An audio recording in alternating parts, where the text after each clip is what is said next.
12월 21일 더불어민주당 공직선거 후보자 검증위원회의 검증을 통과한 고양갑 예비후보 김성회는 자신의 SNS에 출마 선언문을 게시했습니다.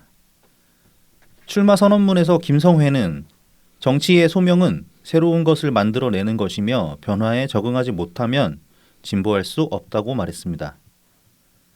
김성회가 말하는 적응해야 할 새로움이란 정치의 주 무대가 유튜브와 SNS로 옮겨졌다는 것입니다. 권력은 사람들이 모인 곳에서 나오며 구독자 24만, 조회수 3,600만 회인 자신의 유튜브 채널이야말로 변화에 적응한 정치인 제목이 바로 자신임을 입증한다고 주장했습니다. 유튜브와 SNS는 모두 기업이 운영하는 플랫폼입니다. 이들은 주로 광고를 통해 이윤을 창출하고 그를 위해 이용자들의 눈과 귀를 최대한 자신의 플랫폼에 붙잡아두려 합니다. 더 많은 광고에 이용자들을 노출시키기 위함입니다. 유튜브와 SNS는 이용자들을 더 오랜 시간 동안 붙잡아두기 위해서 이용 기록을 통해서 이용자들의 성향을 분석하고 그에 걸맞는 컨텐츠를 제시합니다. 그에 따라 이용자는 플랫폼을 이용할수록 점점 더 자신의 성향에 부합하는 컨텐츠를 플랫폼을 통해 제공받게 됩니다. 하지만 이러한 맞춤형 서비스는 이용자의 시야를 좁히는 역효과를 불러오기도 합니다. 이용자의 성향에 적합하지 않은 컨텐츠는 이용자 스스로 찾아보려 하지 않는 한 아예 접촉할 기회조차 차단당하기 때문입니다. 지금 한국에서 정치는 성향이 극단적인 컨텐츠입니다. 그에 따라 SNS와 유튜브에서 제공하는 정치 컨텐츠들도 극단으로 나뉘게 되고 이용자들이 접하게 되는 정치 컨텐츠 대부분은 양극단만으로 이루어져 있지 않은 현실과는 다소 동떨어지게 됩니다. 유튜브와 SNS를 통해 정치인과 지지자들이 서로의 눈을 가려 극단적으로 몰아가고 있으며 점점 제어할 수 없는 지경에 이르르고 있습니다. 김성회의 출마 선언문은 이러한 민주당의 현실을 단적으로 보여준다 하겠습니다. 안녕하세요. 오늘은 12월 23일 토요일입니다. 저는 라이브TV 블랙아웃 BC입니다. 네, 호구맨입니다. 네, 이 양반은 또 이제 출마를 하는군요. 뭐 이제 예비 출마자. 이 지역구 근데 저기 뭐 또 개딸 비스무리한 인간 하나 또 들응대는 것 같은데. 아, 그래요? 심상정 지역구 노래는 다른 사람 누구였지? 또 유명인이었는데 갑자기 생각이 안 나네 이름이. 그 경선 못해야 될 것 같은데 어떻게 될지 모르겠고 참 웃기지 않습니까? 자기가 정치할 만한 그러니까 자기가 국회의원 될 만한 이유가 24만 달이 유튜버여서 그렇다는 게. 아까 나오다가 이제 나오다가 어제 밤에 이제 대본 쓰면서 기사 좀 보다 보니까 옆에 이제 곁다리로 뜨는 기사가 있어서 하도 그 제목이 선정적이라서 네. 클릭을 해봤는데 거기 내용이 뭐였냐면은 1,100만 달이 유튜버가 있어요 우리나라에. 얘는 이제 그 나이도 젊은데 20대 한 초중반쯤 돼 보이던데 얼굴 보면은 그 어디야 틱톡에서 이제 웃기는 그런 클립 영상 만들어서 떠가지고 전 세계적으로 뜬 거예요. 네네. 그래서 이제 그걸 기반해서 유튜브 채널을 만들어서 1,100만까지 갔는데 얘가 얼마 전부터 활동을 중단한데 얘기도 없이 갑자기 활동이 중단이 된 거예요. SNS도 그렇고 유튜브도 그렇고. 왜 그런가 했는데 기사가 나왔어요. 오늘 나왔는데 이 성범죄를 저질러가지고 잡혀갔어 지금. 이 새끼가 자기 지인이랑 둘이 여자면 술 같이 먹다가 취한 여자를 집으로 데려가서 했다는 거야.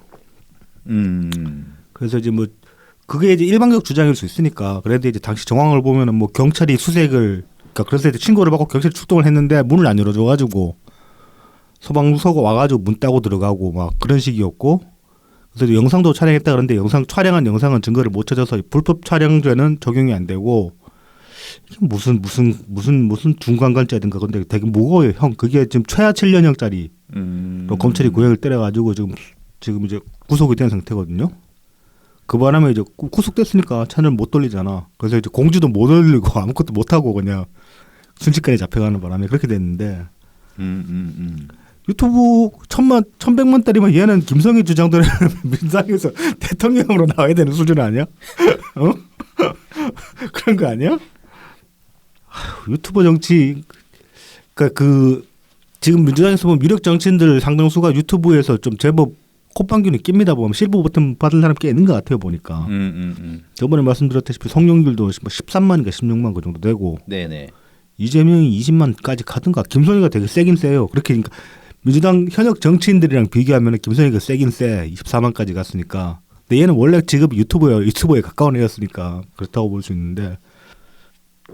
그러면 저기 누구야? 그 노무현 재단 황희두 같은 애들은 네네. 그 유튜브 구독자 수가 얼마 안 돼서 출마를 못 하나? 뭐 김어준이 해도 되지. 그런 걸로만 따지면. 김어준은 이제 검증 과정에서 걸릴 게 있지 않을까. 물론 민주당 경선은 통과하겠지. 예. 하지만 본선에서 뭐 글쎄. 그리고 김어준이 토론을 잘 못해요. 자기도 인정을 했거든. 토론 같은 거 시켜놓으면 잘 못한다고. 라이브로 하면은 안 된다고.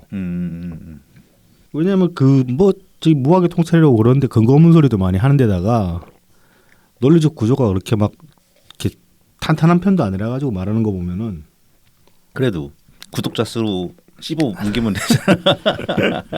김성의 주장대로면은 네, 김성의 주장대로라면. 네. 참 그 유튜브 앞서 이제 인트로에서도 말씀드렸다시피 유튜브로 기반해서 정치를 한다는 게 이게 그 세상을 보는 창을 그걸로 제한해 버리는 거거든요 스스로. 네. 그러니까 저는 이제 그 경주마 시야 같은 그런 시야가 돼 버린다. 그렇죠. 양옆 가려버리고 그렇죠. 딱 앞만 좁은 앞만 보게 만드는 그런 식의 이제 효과를 줄 수밖에 없는데 정치인 스스로 이 길로 걸어 들어간다는 거는 진짜로 이거는 대중 정치인 할 의지가 없다고 봐야 되는 거예요 어떻게 보면. 그리고 이게 매체가 유튜브가 돼서 그렇지 SNS랑 네. 그런 거 잘하는 데는 원래 있었습니다. 교회. 네, 그렇죠.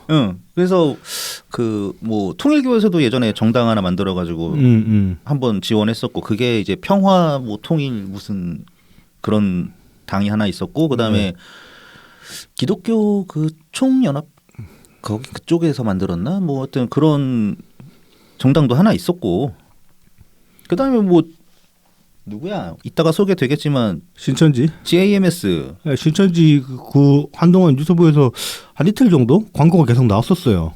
걔네는 그 누구야 세계일보 만든 통일교처럼 네. 이제 지네 신문도 하나 있잖아 천지일보인가 뭐 천지일보가 신천지 거였나? 응. 그렇지 이름은 천지니까 신천지 네. 맞구나. 그 이제 광고 한 이틀 나오다가 이제 욕 먹어서 유튜브에서 그걸 광고를 캔슬 시켰는지 그대로는 노출이 안 되긴 하던데 그런 것도 있고 그러니까 뭐 신천지 얘기 나왔으니까. 거기는 심지어 오프라인 구독자 네. 장난 아니야 거기는. 장난 아니지. 신천지 얘기 나왔으니까 이제 기사 뭐 22일 날 이제 정명석이 1심 선고를 받았다고 하죠. 징역 23년형. 약해 한 100년은 때려야 되는데 이 수준이면은. 야, 이게 이제 완전히 판결로 선고가 된 선고. 건가요? 구형이 아니고 선고. 1심 선고 나는데 이제 이 선고한 이 재판장이 이제 또 신천지 신도들이 당연히 모여들었겠죠. 그래가지고 이제 판결이 나오니까 밖에서 이제 울고불고 난리가 난 거야. 증거가 어딨냐고. 무슨 증거가 또 23년형이나 때리냐. 23년 살고 나면은 뭐 할배 다 돼가지고 죽는다 막 그런 소리도 하고 막 100살이래. 네, 그래서 막 울면서 막 울고불고 난리를 쳤는데 일단 성범죄 이런 식의 성범죄는 직접적인 물증이 없는 경우가 많죠. 네네. 그래서 이제 뭐 하도 이제 저희도 이제 뭐 정독제를 하다 보니까 이런 식의 이제 그 쓸데없다면 쓸데없을 수 있는 법률 지식이 쌓이게 되는데 성범죄 같은 경우는 그래서 이제 그 피해자의 진술이 일관성이 있느냐, 가해자랑 피해자나 서로 이제 진술을 대조해 봤을 때 어느 쪽이 일관성이 있느냐 그게 상당히 이제 크게 작용을 한다고 하죠. 네네. 근데 정명석 같은 경우는 이제 피해자가 워낙 많으니까 이 사람들 쭉 이야기 쭉 듣다 보면 일관 그 안에서 잡히는 어떤 맥락도 있을 것이고 그리고 교체 검증되는 부분도 나왔을 테니까 뭐 그런 것들을 감안해서 형을 때리지 않았겠습니까? 정명석이 뭐 만만한 변호사를 사지도 않았을 거고. 네, 그렇죠. 그런데도 불구하고 23년형 나왔다는 거는 명백하게 이제 그 진술의 일관성이 확실하다 그런 것들이 있으니까 그런 거지. 뭐 증거 타령하는 거는 이건 무식한 소리다 일단. 그리고 이 판결 나오고 뻔히 다 지켜보고 나서도 이렇게 징징댄다는 거는 참 받아들이지 못하는 거잖아요 현실을. 근데 그렇죠. 근데 딱 이 상황이 지금 보면은 그 정확하게 개딸들이랑 완벽하게 겹쳐지지 않습니까? 많이 보던 장면. 네, 아주 이제 익숙하죠. 네. 그래서 이제 최근에 이제 그 이경, 네네네. 그 저기 위협운전으로 500만 원 벌금 이제 거기도 1심 나왔죠. 네네. 이 경우 이제 무죄를 주장하고 있는데 그 뭐 이제 이게 500만 원 벌금 나온 이 그 죄가 어떤 죄냐에 대해서는 이제 뭐 SNS나 유튜브에서 말씀을 하셨는가 모르겠는데 김 변님이나 그런 분들이 말씀을 해주셨는데 이게 그 단순 뭐 협박운전, 뭐 도로교통법 위반 그런 수준이 아니라 이거는 흉기에 의한 위협으로 간주가 된다고 합니다. 아 그래서 뭐 특수 협박이라고 네, 한다던가 뭐 네. 그렇게 분류가 된다고 하죠. 네, 그 자동차도 흉기지 그렇게 생각해보면 그렇죠. 사람 충분히 살상 능력이 그렇죠. 있고. 사람 죽일 수 있으니까. 그래서 그런 거를 감안해서 이제 500까지 나온 것 같은데 이것 뭐 그 지금 그 1심 재판 나온 거 보면 이경이 아무런 반박 증거를 제시를 못했잖아요. 말밖에 네네. 없잖아요. 인정이 안 됐죠. 자기 말밖에 없잖아. 제시할 수 있는 증거를 제시할 수 있는 어떤 그 장치들이 있었는데도 불구하고 블랙박스 영상도 뭐 사라졌다 이래버리고 말도 안 되는 소리지. 그리고 대리운전 누구를 불렀는지 모른다. 근데 뭐 그 당시 통화 기록 조회해봐도 뭐 부른 기록 없는데 그래서 다른 사람이 불러줬다 그런 식으로 얘기를 하는데 그럼 그 불러준 다른 사람 통화 기록 조회해보면 나올 거 아니야. 그렇죠, 그렇죠. 그런 것도 없고 그 일반적으로 어느 미친 대리운전 기사가 남의 차 끌고 와가지고 위협운전을 하고 있냐고. 그것도 차가 보면은 이경차가 니로거든요. 네네네. 근데 위협받은 차가 아우디예요. 외제차를 상대로. 네. 아우디 Q7인가 그 아우디 RV인데. 비싸네. 그러니까 엄청. 1억 넘는 차 아니야. 미쳤냐고. 아우디 상대로 그 남의 그것도 이제 대리운전하는 사람이 그 사고 나면 폐가망신하는 수준인데. 그분이 해가닥 해가지고 여기 국회의원은 아니잖아. 국회의원도 아니지. 뭐 그야말로 밥인데. 여기 정치인이야. 이거야. 그러니까 뭐 앞뒤 안 맞는 소리를 막 이렇게 오게 되고 있는데 그래서 이제 일반 뭐 우리를 일반적인 시각이라고 봐야 될까? 우리는 어쨌든 간에 반대자 입장이긴 하니까. 네네. 근데 모르겠습니다. 상식에 그러니까 최대한 객관화 시켜 보려고 해봐도 이거는 상식에 부합되지가 않거든요. 이경이 하는 말들은 다. 그렇죠. 그 이제 제시할 수 있는 증거들이 여러 가지가 있을 수 있는데 그 중에 한 가지도 제시를 못한 데다가 대리운전자가 그랬다는 건 더더욱 말이 안 되는 소리죠. 심지어 이분은 이제 그 1심 결과가 나오고 나서 네. 그 벌금 500만 원이라는 네. 형이 이제 선고가 되고 나서 검찰이 항소를 했다고 하더라고요. 네네. 근데 이경 전 부대변인이 검찰이 500만 원 구형했는데 500만 원 형량이 나왔다고 네. 항소를 한다는 거는 이거 무슨 나를 뭐 그 이제 검찰 정권은 좀 검찰권 운운하고 있죠. 근데 정치 검찰 운운하고 있는 거죠. 실상 검찰이 구형한 형량은 벌금 750만 원이었다. 네. 뭐 너무 거짓말이 자주 나오고 그렇기도 하고 원래 검찰이 이거 지금 그 상고심 안 올리면은 어떻게 되냐면은 만약에 이제 이제 1심 나오고 나가지고 네네. 검찰은 그냥 거기서 이제 무기고인데 그 피고 쪽에서도 상고심 올릴 수 있잖아요. 네네네.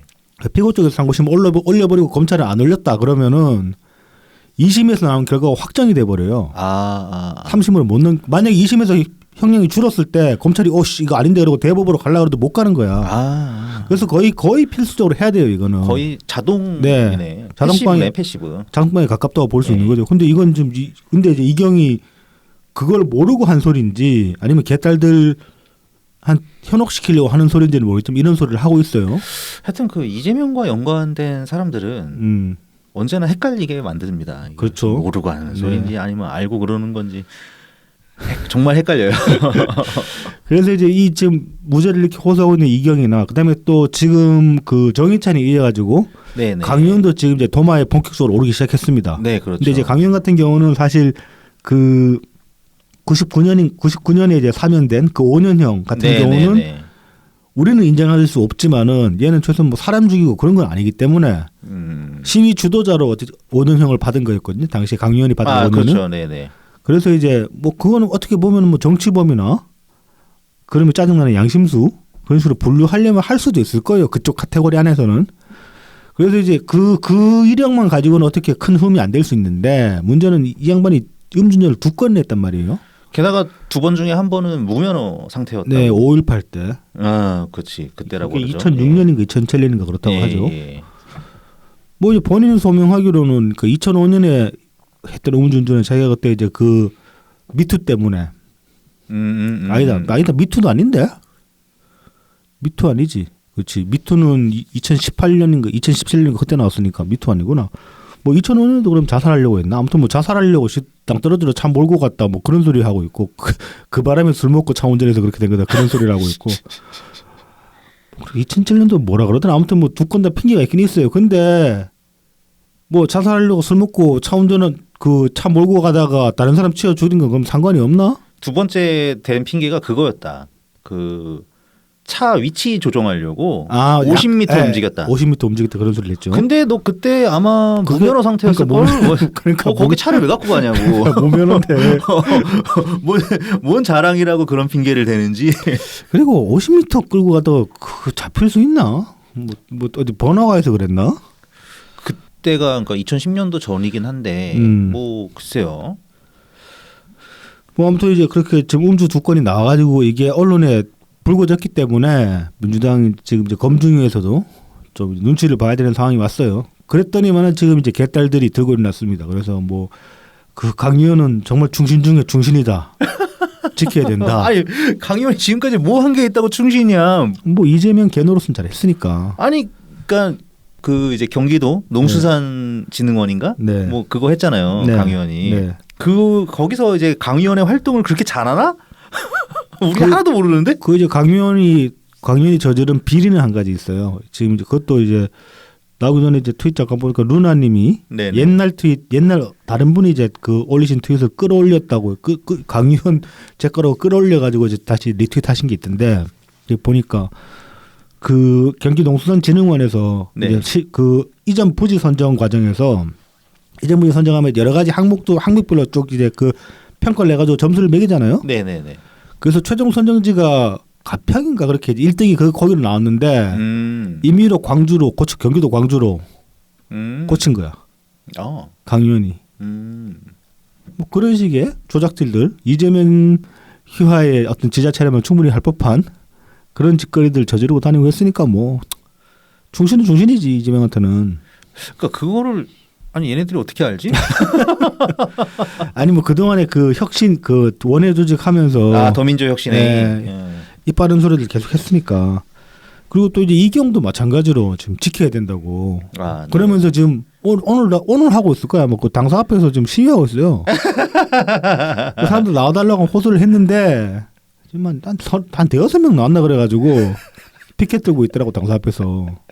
빨리 1인 시위 릴레이 1인 시위라고 수정하세요. 쪽팔리니까. 날 추운데 뭐 고생하고 뭡니까 그게. 근데 그 양반들한테는 화장실 쓰게 해줄라나 모르겠다. 그 이재명 지지자들의 그 존이 생겼잖아. 그 권리당원들이 있어요. 거기 통해서 뭐 거기로 그것도 정문 통해서 들어가야 될 거 아니야. 그렇죠. 정문 통해서. 그 걔도 보내 주지 않겠습니까? 그럴라나?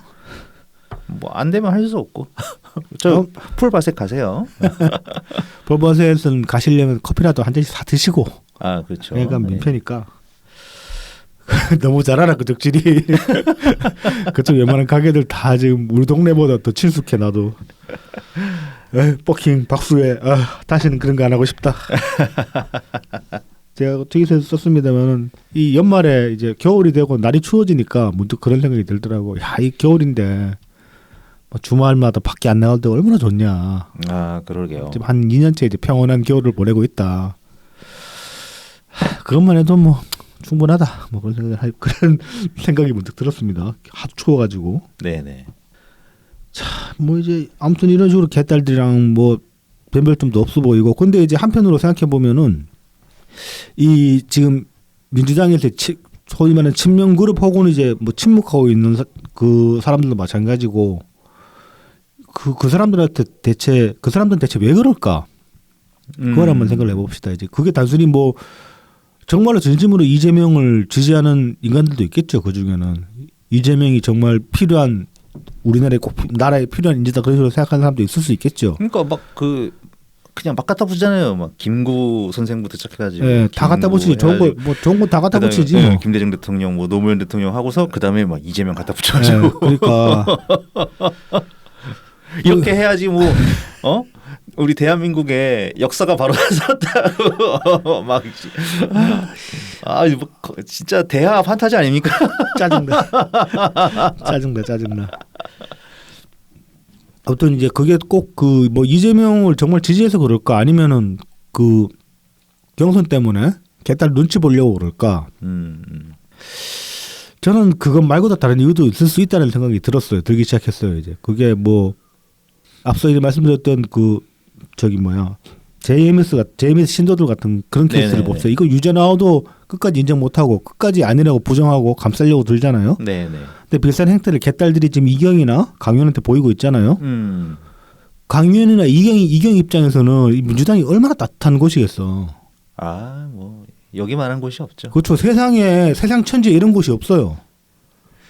나는 나의 모든 치부를 다 드려도 무조건 다 받아들여줘. 여기는 이런 곳은 민주당밖에 없는 거야. 그럼 이 사람들한테 민주당이 얼마나 소중한 공간이겠냐고 대체. 그리고 어떤 사기꾼 관점에서도 볼 때, 네. 야 이게 먹혀? 하면서 완전히 그 옥장판 천국이지 여기는. 어? 야 너무 편하다. 그 당에 가면 당에 들어가면 어깨 막 스치는 사람들이 다 호구야 다 호구. 그 이제 그렇지 막 호구 한 10,000명 있는 그런 노름판에 던져진 타짜 같은 그런 느낌인 거지. 그 사람들한테 정말 소중한 공간일 수밖에 없는 거예요. 이 모든 걸 자기의 모든 걸 다 받아들여주는. 네네. 이거 뭐 저기 애인도 이렇게는 안 해줄 거야 자기한테. 그러니까 말입니다. 부모님도 이렇게 이렇게는 안 해주지. 안 해주시지. 이런 공간에 세상에 여기밖에 없는 거예요. 그러니까 정말 소중한 거지. 이 코드에 적합한 사람들한테는. 그러니까 그렇게 생각해 보면 우리가 파괴하려고 하는 게 그 사람들은 세상 전부일 수도 있겠다. 전부일 수 있죠. 예, 그런 생각이 들기 시작하면서 그래서 이제 한편으로 저렇게 거세게 저항하는 게 말도 안 되고 억지 부리하면서 저항하는 게 그렇구나. 근데 그 세상은 깨져야 된다. 뭐 이제 그런 생각을 또 하게 됐습니다. 네. 그래서 뭐 김성애가 뭐 그 출마 선언하면서 새로움 타령을 했는데 그러면 이 새로움 대체 뭐냐? 지금 이제 뭐 SNS나 유튜브에 사람들이 몰리기 때문에 그걸 기반으로 정치하는 게 이제 새로운 정치다라고 김성애는 얘기를 하고 있는데 뭐 김성애 채널에 주로 오는 사람들 이건 이제 민주당 지지층일 것이고 그 여러 지표상에서 보면 민주당 지지층의 이제 중추는 4050이잖아요. 그러니까 지금으로 치면 이제 97세대가 되는 거죠. 네. 97세대들은 그럼 왜 그렇게 됐을까? 왜 지금처럼 이제 어떤 막 극단적인 성향을 지니게 됐을까? 이 사람들은 반정부 투쟁 한 사람들도 아니야. 86이랑 다르게. 잘 안 하신 분들이 훨씬 더 많을 거예요. 97은 반정부 투쟁할 명분이 없었죠. 97이 대학 다닐 때는. 그러니까는 그 이제 강의원 뭐 이런 애들이 했고 지금 이제 이재명의 지지자 그룹들은 대체로 안 했을 거란 말이에요. 안 했어요. 실제로 한 사람도 거의 없다고 봐요. 그때 대학에서 뭐 시위해봤자 대부분 등록금 투쟁이었단 말이에요. 그렇지. 학자 투라 그러지. 학원 자주화 투쟁. 우리 이제 등투라 그랬는데 등투하면은 뭐 깨켜야 이제 교문 앞에서 조금 대로변으로 나갔다가 그냥 들어오고 그런 수준이었단 말이지. 네네네.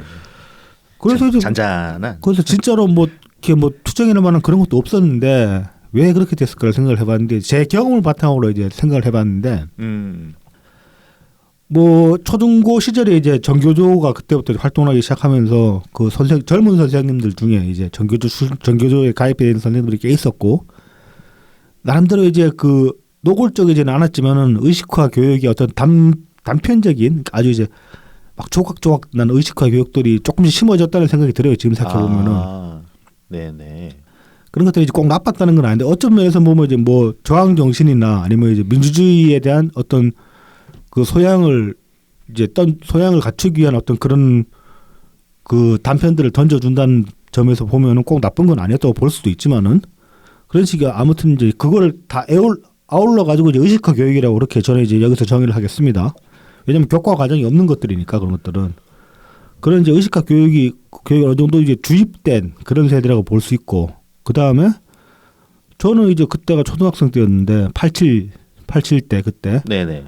그 막 86년 86년 그때 이제 어렴풋이 이제 추억을 해보면은 그 저희 집에 제가 이제 살던 동네에서 그 대구 시내 중심가는 언덕배기 한 서너 개를 넘어가야 되는 그 정도 거리였는데 거리로 치면 한 3, 4km 그 정도 될 거예요. 네네. 근데 이제 그 한 번씩 하교할 때 보면 언덕 너머에서부터 이렇게 이제 그 체력가스 이렇게 넘어와요. 그러니까 눈에 보이진 않는데 들어오면 갑자기 냄새가, 예. 눈 따갑고 막 그래가지고 그쵸, 그러, 그쵸. 그러다가 가끔씩은 제가 다니던 초등학교 앞 도로까지 이 시위대가 이제 밀려와가지고 거기에 막 그 사과탄 파편 같은 게 떨어지기도 하고 그랬었다고요. 그래서 이제 그 당시에 이제 그게 왜 그런 대학생들이 데모를 하는지는 몰랐지만은 그런 식의 충돌이 있었던 걸 계속 봐왔고 그 다음에 또 이제 집 근처에 그때 이제 민정당 국회의원이지 정호용. 아, 네네. 정호용이 제가 살던 동네 지역구였거든요. 그래가지고 그 오가는 길에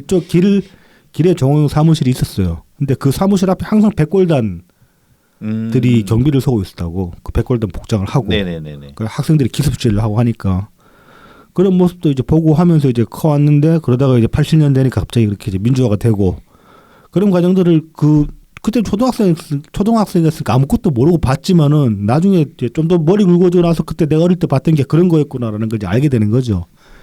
그 이제 그 시절을 내가 직접 민주화 투쟁을 하지는 못했지만 관전자로서 지켜본 그것도 이제 되게 그 기억이 강렬하게 남을 텐데 어린 시절에 지켜본 세대란 말입니다. 97 세대가. 그러니까 의식과 교육이랑 그런 어떤 민주화 투쟁 과정을 지켜본 것들이 있는 상태에서 대학 들어가가지고 약간의 계기만 주어지면은 이게 순식간에 발화가 될 수 있는 그런 조건들을 다 갖춘 상태였던 거죠. 그렇게 되면서 이제 어떤 식의 이제 의식이 생겨나느냐 이게 이제 민주화 투쟁 세대에 대한 부채 의식 일단. 저 양반들이 우리나라 민주화의 역군들이다. 우리나라를 민주화를 이끌어냈다. 뭐 이제 그런 식의 전 부채 의식이 생겨나고 그리고 이제 동경하는 마음이 생기는 거죠. 네네. 아, 저 히어로잖아 말하자면은 민주화 투사들이니까 동경하는 마음들이 생겨나면서 그 어떤 저는 이제 이걸 민주화 판타지라고 부르고 싶은데 그런 민주화 판타지 세계관이 형성이 되는 거예요. 의식 속에. 그래서 이제 이것이 정의다라고 이제 확고하게 자리를 잡게 되는 거지. 네네네. 근데 그 상태에서 생각을 멈춰버리면은 이게 쭉 가는 거야. 40대 50대까지. 그 판타지죠, 계속. 예. 그 판타지를 만들어 준 게 굉장히 여러 사람 있지만 뭐 이제 그 중에 하나가 또 김어준이기도 하고. 김어준이 이제 다시 한번 이제 리마인드 시켜낸 거지. 끄집어낸 거지. 그다음에 이제 뭐 한원구 씨 같은 이제 뭐 역사학자. 네. 뭐 그다음에 막 여러 사람 너무 많다 진짜. 한원구도 근데 결국 이제 그 정말로 대중화 시키는 건 김어준 플랫폼을 타고 들어갔으니까. 그렇죠. 예. 유튜브 SNS 뭐 정말 되게 대단한 것처럼 막 김성인 얘기하는데 네. 그냥 컴퓨터 같은 겁니다. 그냥 컴퓨터야. 뭐 컴퓨터가 전화도 되네. 뭐 이런 거지. 김성인 시기면 저기 그 NC 사장 김택진이 대통령 해야 돼.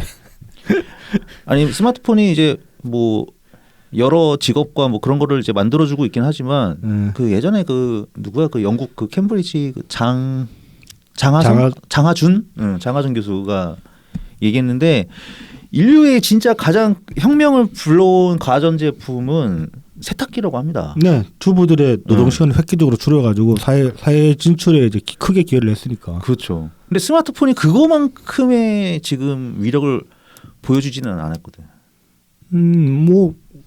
그거는 좀 뭐 보여준 삶을 이렇게 막 물론 지금 스마트폰 없는 삶은 돌아가기 쉽지 않을 것 같긴 한데. 근데 세탁기만큼은 아닐 거야? 저는 돌아갈 수 있습니다. 대신에 이제 그 이런 미니 게임기를 하나 사면은. 그러니까. 근데 세탁기만큼은 아니란 말이야. 세탁기가 지금 없어진다고 생각해 보자고. 세탁기가 없으면 이제 세탁소도 없는 거야. 그렇지. 세탁기 없어지면 큰일이지. 그럼 우리 전부 이제 손빨래 전국에서 손빨래 하는 건데. 보통 이제 세탁기의 그 중요한 역할, 그러니까 큰 기여를 이제 여성의 사회 진출에 이제 크게 기여했다고 얘기를 하는데 그것만큼 중요한 게 또 있어요, 사실은. 평균 수명 늘어나는데 기여를 했어요, 세탁기가. 위생. 네, 위생이랑 직결되니까. 그렇죠. 뭐 이제 그쪽 세탁기만큼 그렇게 생각하면 세탁기만큼 큰 이제 그 획기적인 그런 이제 역사의 큰 획을 그은 발명품은 아니겠지 스마트폰이. 그렇죠. 그러니까 너무 막 대단한 것처럼 왜냐면 지가 이거를 이용해야 되니까 너무 대단한 물건으로 떠받드는 것 같다. 좀 그런 생각이 들더라고요. 네. 자, 그러면 이제 저희를 도와주시는 고마운 분들 소개해드리고 본내용으로 들어가도록 하겠습니다. 후원 계좌를 통해서 엑스친 S님, 반짝반짝 경프로님, 외컴퓨터님, 달타냥님, 귀여운 감자님 후원해 주셨습니다. 감사합니다. 감사합니다. 연말이라고 이렇게 많은 분들께서 웰컴퓨터를 원래 이제 계속 꾸준하게 후원을 해주셨는데 그동안 이제 맞다. 그동안 제공이라고 이제 소개를 잘 안 하다가 네네네. 이 반짝반짝 경프로님이 후원을 해주셨는데 또 웰컴퓨터도 소개 안 하면 이상하잖아. 그래서 이제 이번 주부터 제공이지만 네네. 소개를 하는 것으로 중복 소개입니다. 그러니까 말하자면은. 네네. 웰컴퓨터는 그렇게 해서 이제 소개해드립니다. 웰컴퓨터입니다. 부산 사하구 개정로 221 사시장 복개로 입구에 있습니다. 070-8742-9595 051-271-0066입니다. 트위터에서 웰컴퓨터, 인스타그램, 페이스북, 네이버, 블로그에서 웰컴퓨터 골뱅이 AIRSEE 숫자 12를 검색해 주시면 됩니다. 2009년부터 오랜 조립 경험을 바탕으로 가장 적절한 부품을 구성해서 조립해 드립니다. AS나 고장 수리는 원격으로도 점검이 가능하니까 언제든지 문의 주세요.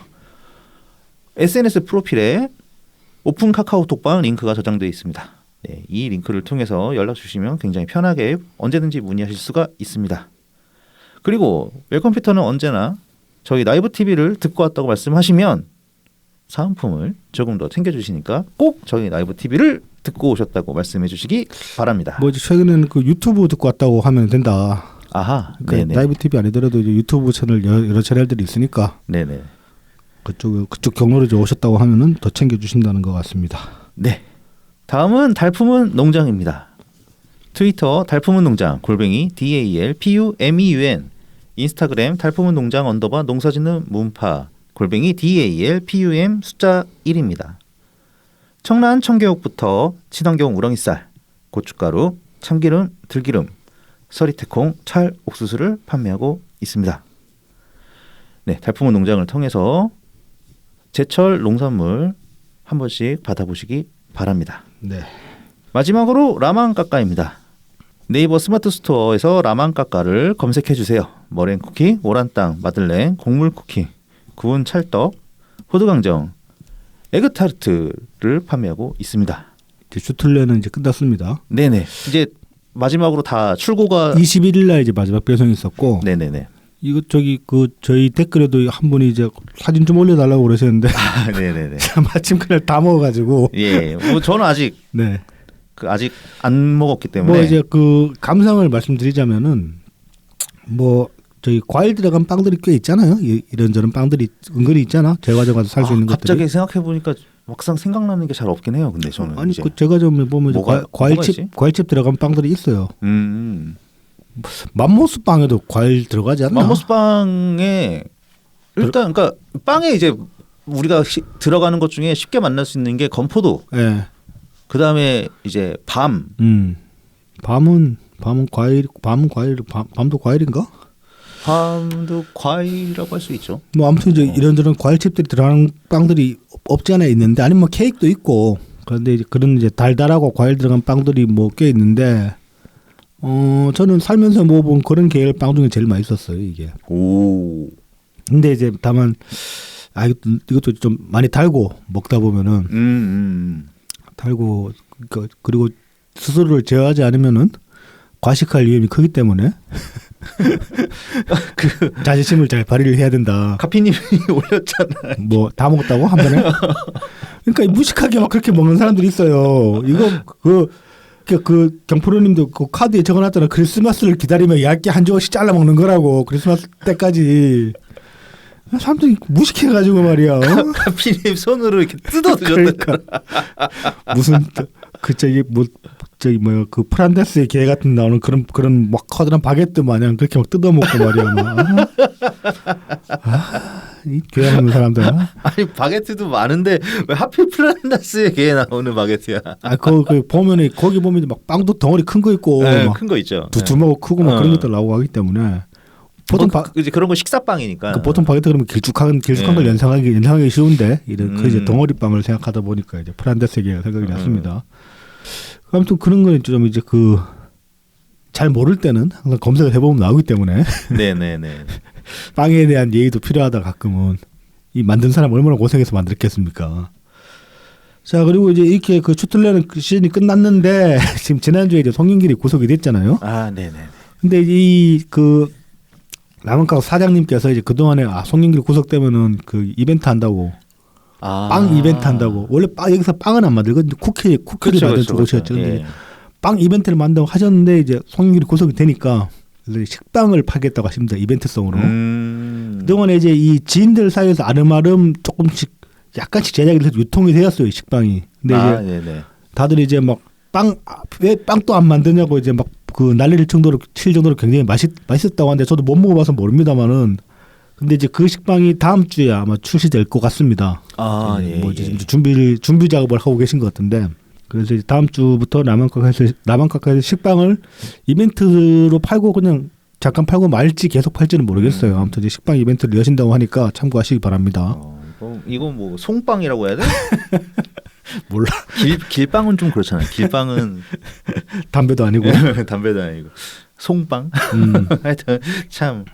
네, 뭐 그냥 빵 해도 되겠다. 네, 뭐 빵에 들어갔습니다. 아무튼 이제 송영길 빵 기념 이벤트로. 네. 축하빵. 네, 그래서 많은 기대해 주시기 바랍니다. 자, 이번 주. 네. 이번 주도 이제 총리님 인터뷰가 많았습니다. 거의 매일 있었죠. 네. 이번 주도. 근데 이제 좀 이제 많이들 그 회자가 되는 게 이제 수요일이었나요? 그 누구냐?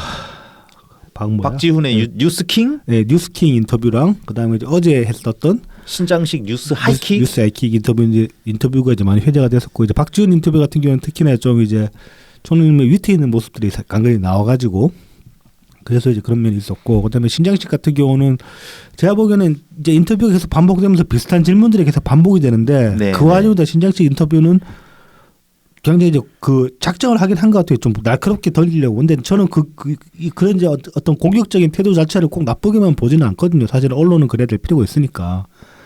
그런데 이제 그런 공격성만 있었지 성실함이 없었다는 생각이 들었어요. 인터뷰 자체가 너무 구태연한 지금 계속 반복 질문만 던지고 있어요. 지금 이 전반적으로 보면은 그래가지고 한편으로 그런 생각도 듭니다. 언론이 무슨 저기 검찰 취조하는 식으로 이거 인터뷰하는 거다. 묻고 또 묻고 또 계속 같은 질문을 계속 던지니까. 그러니까 총리님도 이게 대답이 거의 같은 수밖에 네. 없는. 근데 이제 한편으로는 그런 점은 있죠. 총리님도 계속 같은 내용을 말씀하시다 보니까 점점 내용이 더 정리돼 가지고 더 컴팩트해지면서 더 간단 명료하게 그렇게 네네. 이제 말이 다듬어지고 있는 그런 과정들을 보고 있습니다. 지금 보면은. 근데 이제 그런 와중에 저희가 이제 이번 주에 다뤄보려고 하는 거는 17일 날 인터뷰예요. 지난주 일요일 날.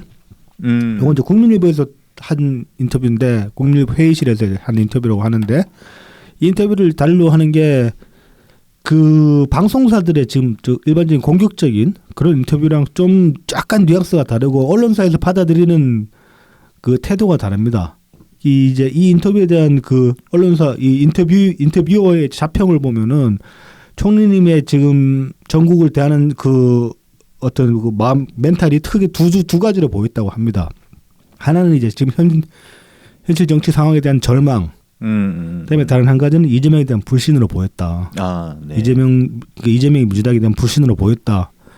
이거는 그 지금 좀 앞서 말씀하신 그 박지훈이나 신장식이랑 많이 이제 태도 그 어떤 받아들이는 면에서 차이가 나는 거죠. 얘네 둘은 민주당 스탠스에서 어떻게든 그 신당 창당하는 게 악이다 이런 식으로 규정을 하려고 거기서 좀 말 저는 상황을 만들어내려고 그렇게 애를 썼다고 저는 보여지는데 박지훈이 이제 그 점에서도 애초부터 앞도가 해가지고 그것도 자기가 그런 의도를 가지고 있었던 것 같긴 한데 그래서 질문을 번번이 던졌는데 보면 총리님이 굉장히 쉽게 받아쳐버리시니까 쉽게 받아쳐버리고 반박 불가의 말씀들을 해버리시니까 막 어쩌지를 못하는 그런 모습으로 저는 봤거든요. 그런 반면 이제 신장식은 좀 태도 면에서도 좀 그런 면이 있긴 했죠 사실. 그러니까 그 양반은 사람이 원래 사람 됨이 그래가지고 네. 페이스북에 글 쓰는 것도 걔는 그 양반은 맨날 그 되게 건방지게 쓰더라고 이렇게. 그냥 항상 그 태도가 그런 것 같아요. 제잘난 맛에 사는 모양이던데 네. 그런 양반이 음주운전 3번을 해가지고 정의당에서 출마하려다가 그것도 그마저도 잘리고 빌리다가 지금 방송 가서 그러고 있는 거 아니야. 그러니까 말입니다. 에휴. 이 사람이 직업이 변호사던가? 변호사였나? 신장식이? 자 아무튼 그래서 이제 기존 그 방송사들의 어떤 인터뷰보다는 좀 더 이제 그 언론의 스탠스를 잡으려고 했던 인터뷰로 보였다. 제가 보기에는 이 국민일보 인터뷰가. 네네. 뭐 내용 면에서는 크게 다르지는 않습니다. 하지만 이제 다시 한번 이제 쭉 읽어봅시다. 자, 그래서 이제 뭐 질문들이 이제 나옵니다. 첫 번째로 나온 질문이 앞으로 전국의 대격변이 예상된다. 2023년 대한민국을 평가한다면이라는 질문에 이제 총리님이 이렇게 답을 하셨습니다. 대한민국은 추락의 한 해였다. 경제 성장률 1%대, 잠재 성장률 1%대, 합계 출산율 0.7명대 상태가 지속되고 있다. 한미일 관계 개선에 치중한 나머지 남북 관계가 악화되고 한중 관계가 악화돼 한반도 긴장이 고조되고 경제의 중국 의존도가 높은 상황에서 중국발 경제 타격을 가중시키는 그런 한 해였다. 부산 엑스포 유치 전에 119대 29 결과는 대한민국이 국제 무대에서 경쟁한 역사상 전례 없는 참패였다. 이게 이제 이걸 좀 상황을 역발상으로 생각을 해보면은 지금 같은 상황이 정말로 정치인들이 침을 흘리는 상황일 것 같긴 해요. 왜냐하면 지금 다 바닥으로 떨어져 있잖아요. 네네. 이 상황에서 만약에 다음 정권을 뭐 국힘이든 민주당이든 잡는다고 칩시다. 그러면 조금만 잘해도 티나는 거야 지금. 바닥이니까. 뭐 잠재 성장률 좀 1%였는데 야 저기 대통령 바뀌었더니만 잠재 성장률 1에서 2로 올라갔더라 그러면 올라간 거 아니야. 그렇죠. 그래서 어마어마하게 올라간 거. 250% 상승한 거야. 1%가 2% 되는 거 진짜 많이 올라가는 거예요. 예, 아니 뭐 그런 식으로 이제 조금씩만 지표상으로 조금씩만 나아져도 티가 확 나기 때문에 어떻게 보면 다도 군침 흘릴 만한 그런 상황일 것 같기도 하다. 뭐 그런 생각이 문득 듭니다. 근데 이게 진짜 잠재 성장률이 1에서 2%까지 가면은 이게 그거랑 똑같은 거예요. 경제 성장률이 1%가 2% 되는 거랑 거의 똑같은 겁니다. 그러니까 진짜 어마어마한 대박을 치는 거예요, 이거. 근데 이제 요거로 지금 1%로 떨어진 건 어마어마한 쪽박을 찬 거지 말하자면은. 그렇죠. 이게 그러니까 그 옆에 중국 때문에 그래. 중국 때문에. 그러니까 중국 때문에 그러니까 중국이랑 잘해야 되는데. 너무 심하게 뭉개버렸죠, 중국을. 그러니까 물론 이제 감정적으로 저도 중국한테 좋은 감정이 전혀 없어요. 또 그것도 또 그 기사도 놔두고 국정원발 맞나? 네이버 댓글인가? 국정원이 아니고 어디 대학에서 연구를 했던가? 네이버 그 댓글들 뭐 이제 분석을 했는데 중국에서 공작 들어온 걸로 의심되는 상당하게 강력하게 이제 믿어볼 만한 그런 식의 그 계정들이 많이 발견이 됐다고. 네이버에. 예, 뭐 이제 특정한 패턴들이 있고 그다음에 그 맞춤법 많이 틀리고 그리고 이제 중국식 한자조도 쓰고 그리고 그 계정들끼리는 다 팔로잉 돼 있어요. 서로. 그래서 이제 그 영향력을 확대하기 위해서 서로 그렇게 하면서 이제 움직이는 것들을 확인했는데 얘네들이 여러 가지 이제 그 분란을 많이 조장하는 댓글들을 달았다고 해요. 보면은 뭐 남녀 갈등 조장 댓글도 달고, 네네네. 계층별로 아니면 뭐 정파 싸움 같은 것도 마찬가지로 그런 식으로 계속 조장하는 댓글들을 달았다고 하는데 왠지 우리한테는 낯설지가 않죠. 이것도. 아니 네이버 쪽이라는 거에서 조금 저는 특이하긴 하네요. 원래 이제 네이버는 항상 저희 그 국민의힘 지지자들이 네. 좀 강세인 네. 그런 공간이었다고 생각을 하는데. 근데 거기도 보면 또 박혀 있는 댓글들이 있나 보지. 그러니까 그 네이버에서는 미처 잘 못 봤거든요. 항상 그런 댓글들은 다음 기사 이런 데에서 많이 모였었기 때문에 네이버에서는 생각도 못 하고 있었어요. 아무튼 이제 뭐 그런 식으로 중국이 여러 가지로 좀 보면 좀 구린 짓을 많이 하긴 해요. 그럼요. 걔네 막 호주나 이런데. 그렇죠. 네. 그러니까 러시아 한다고 소문난 거랑 거의 똑같죠. 중국에서도 이제 많이 하고 있는 그런 정황들이 네. 예, 나옵니다. 예. 뭐 이제 그런 것들 때문에 뭐 좋게 볼 수는 없지만은 한편으로 우리가 물건을 팔아먹어야 되기 때문에 그래서라도 이제 관계를 악화시키면 안 되는 거죠. 그러니까 일본이랑 똑같은 거예요. 네. 예, 이게 참 갖다 버리고 싶은데 막 버릴 수도 없고. 근데 뭐 일본은 사실 우리가 그렇게 물건을 많이 못 팔아먹고 있기 때문에. 그 대신에 일본에서는 우리가 수입을 많이 하니까. 네. 뭐 이게 다 엮여 있습니다. 그렇습니다. 근데 이제 그런 것들을 윤석열 정부는 제대로 못 하고 있으니까. 그래서 이제 타격이 크죠, 수출에 상당히. 네네네. 자, 그래서 이어지는 질문이 이제 총리님이 이제 이어서 말씀하신 게 연말에는 김건희 특검법이 또 이제 그 가장 큰 뇌관이다 이렇게 말씀을 하셨어요. 올해 정치 전국을 이제 정리를 하시면서. 그렇죠.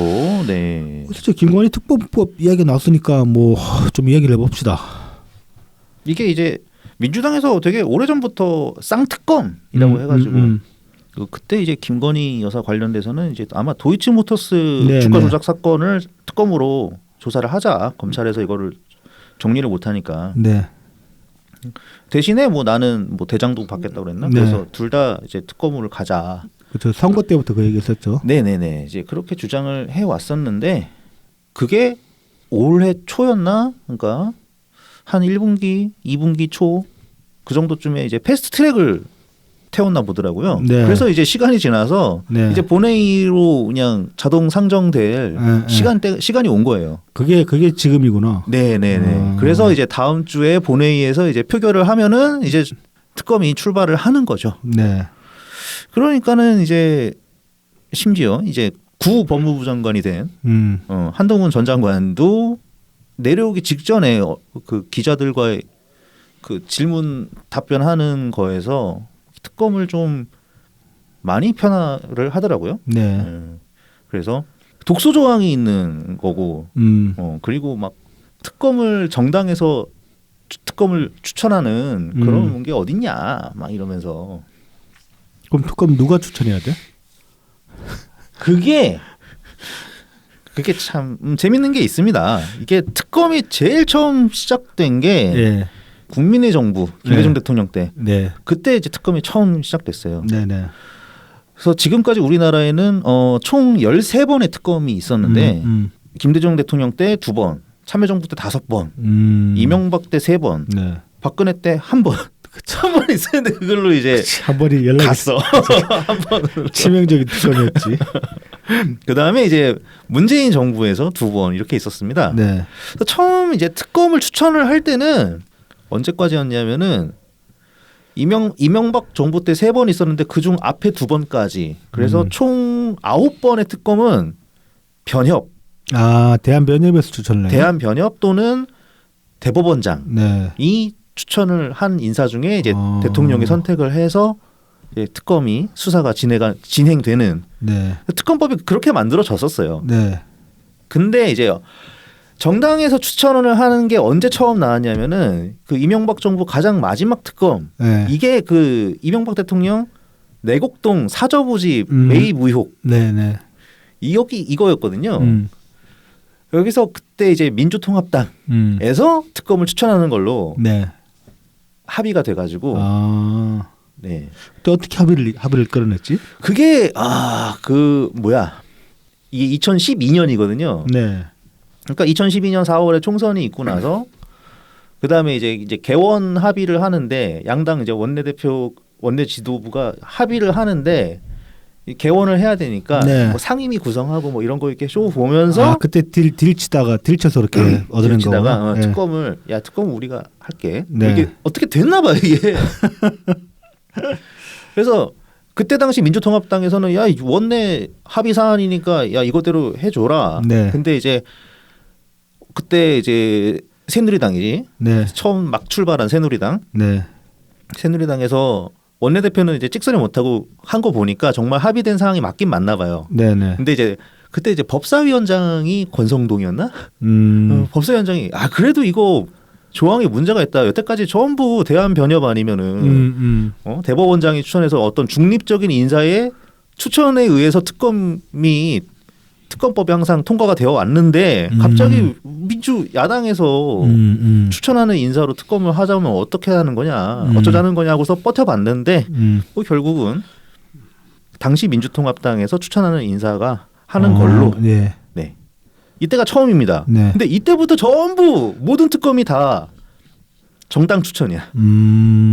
이거 다음이 이제 우리가 잘 아는 그 박근혜 정부 국정농단 의혹 네. 수사. 네. 이때 특검 추천을 당시 이제 야당이던 민주당과 국민의당에서 추천하는 걸로. 네.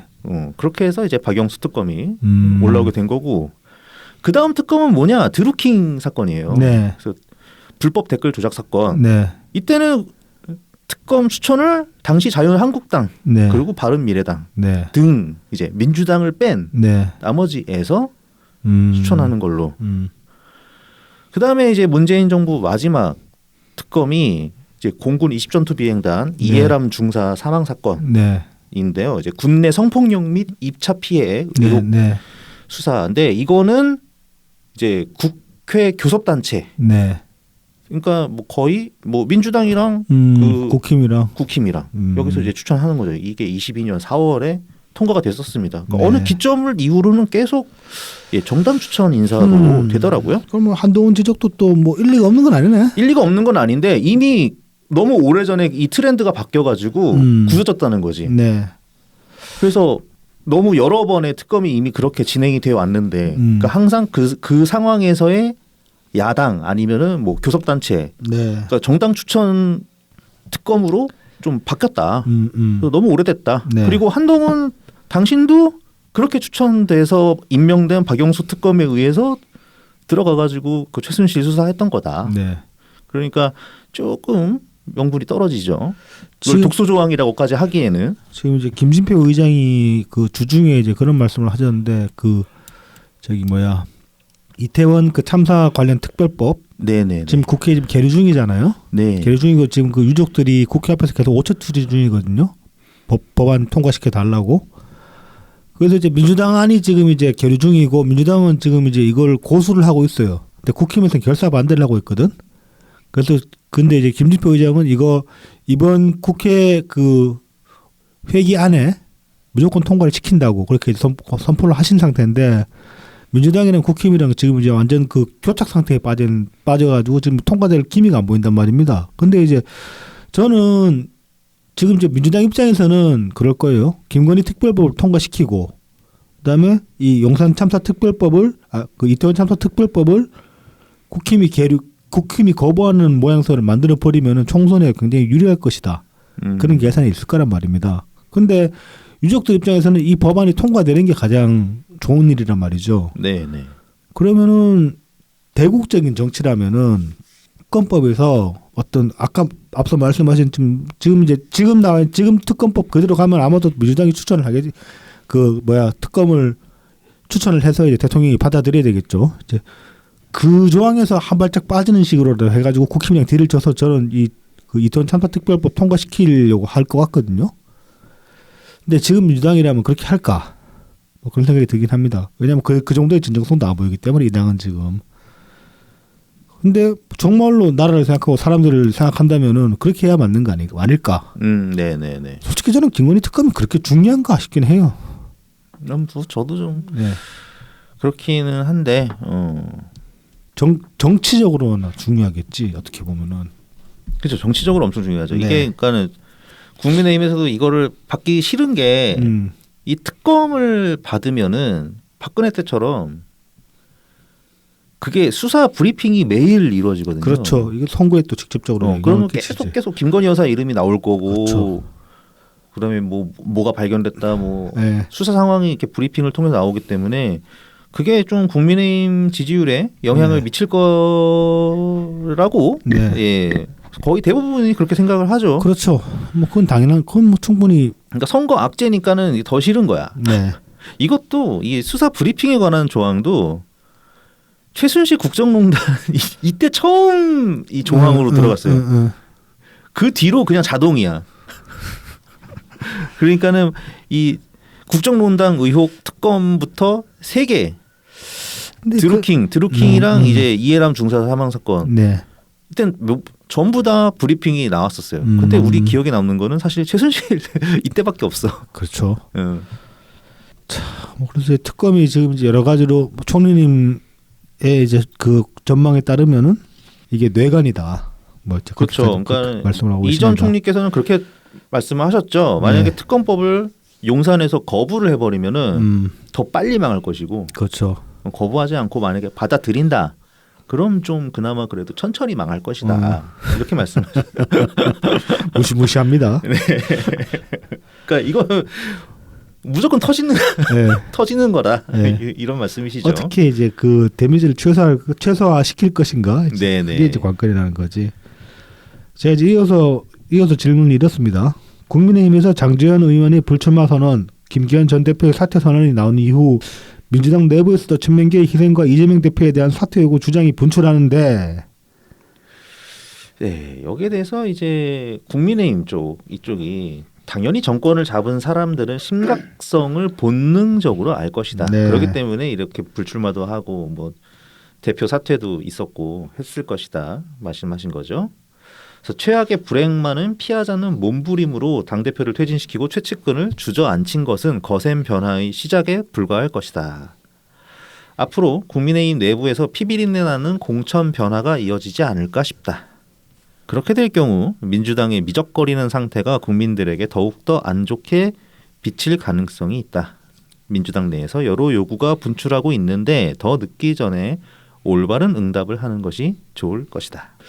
이 이제 민주당 내 여러 요구 중에 하나인지 이게 그냥 누군가의 그냥 망상질인지는 모르겠지만은 그래서 20일 날 이런 기사가 하나 떴는데 네. 갑자기 나왔죠? 네, 이 기사 이제 이 타이틀부터 상당히 좀 많이 거슬립니다. 네. 이재명 노무현의 길 가나 영남권 출마 시나리오 급부상 그래가지고 난 제목 보고서 무슨 안동에 지역구 출마하는 그러니까요. 건 줄 알았어. 그랬더니 봤더니 뭐 이제 이 기사 내용은 뭐냐면은 지금 이제 선거제 개편을 하긴 하는데 권역별 병립형 비례대표제로 개편을 하고 그에 따라서 이재명이 영남권에 이제 비례 후보로 출마를 하는 시나리오가 있다. 시나리오가 지금 뭐 의지 이게 지금 당 대표의 의지다 이런 식으로 기사가 나왔어요. 근데 기사에서도 타이틀 이렇게 잡아놓고 정작 기사 쭉 읽어보면 아니야. 그렇죠. 이것도 낚시야 어떻게 보면. 근데 제목을 상당히 더럽게 지었다. 이게 그러니까 아이디어 자체는 나오긴 했었나 보더라고. 어느 네. 쪽에서 어느 쪽을 통해서 나왔는지 모르겠는데 네. 그러니까 권역별 비례대표 이런 식으로 하자 네. 해가지고 인천, 경기, 서울, 강원을 엮어가지고 네. 한 개 권역. 네. 그 다음에 이제 충청부터 그 경북까지 한 개 권역. 그 다음에 이제 충청부터 경북까지. 경북까지 TK까지. 그 다음에 이제 여기 나오는 것처럼 네. 호남, 부산, 경남, 제주 해서 또 한 개 권역. 이렇게 세 개 권역으로 나눠가지고 네. 권역별 비례대표제를 해보자 네. 이런 그 안이 나왔었더라고요. 이재명 고향 출마도 아니네.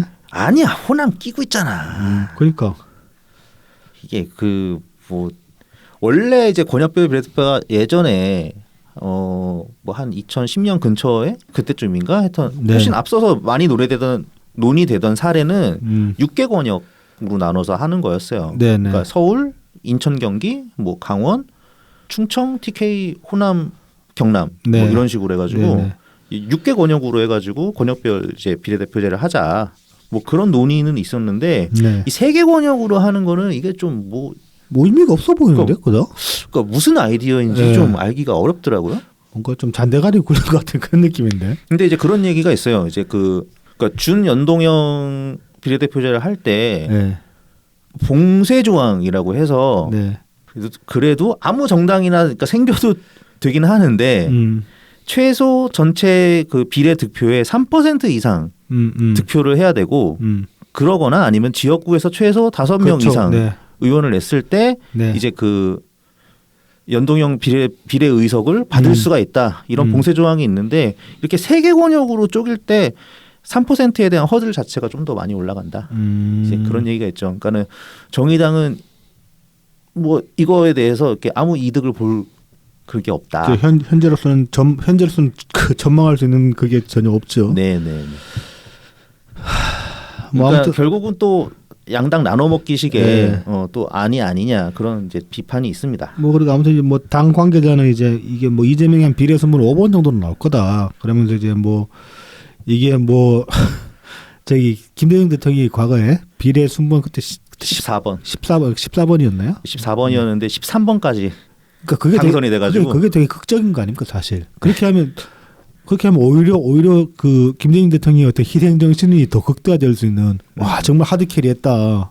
그렇죠. 그렇게 이제 남을 수 있는 그런 건데 아무튼 이제 그거 비슷하게 하려고 그러는 거야. 그 비슷하게 하려고 하는데 비례 호남 끼고 비례 5번이면 당선권 아니야 이거? 그러니까 이게 뭐 잘 모르겠어요. 네. 근데 이제 인구 숫자가 그렇게 안 많으니까 호남이 부산, 경남, 불경 쪽이 더 많긴 하니까 되면은 진짜 이제 호남과 영남의 지지를 이렇게 같이 받았다 뭐 이렇게 뭐 떠들어 볼 수도 있죠. 아무튼 이제 당 관계자 피셜을 이랬는데 기사를 쭉 읽어보면 이제 박찬대가 최근에 라디오 나와가지고 이런 소리를 냈어요. 특별한 변수 정말 예기치 못한 어떤 돌발 상황 아니면 큰 변화가 있지 않고서는 개항을 주민과 아마 약속을 지킬 거라고 생각된다. 난 이건 아닌 것 같은데 한번 봐도 잘 모르겠어요. 원희룡 나온다는데. 그러니까 원인을 들까? 그리고 근데 이제 박찬대가 이제 지도 인천이니까 그렇죠. 이제 같이도 내 옆에 이재명 옆에 딱 있으려고 근데 손 잡는 거 아닌가 싶어요. 지금 또 다른 기사 보면 송영길 구속 이후에 네. 인천 민심 완전 뒤집어졌다는 얘기가 있거든요. 아, 그럴 수도 있겠네요. 개박살 났다고 지금. 네네네. 그렇게 보면 박찬대는 좀 위험할 수도 있지 않을까? 이재명 끼고 있으면 더 위험할 수도 있지 않을까? 뭐 그런 생각 듭니다. 그런 거 알만한 사람은 아니지 않나 싶습니다. 네. 그리고 이제 당 대표실 관계자는 소설이다라고 일축을 했습니다. 그렇지. 뭐 다 소설에서 네. 시작하는 거죠. 네.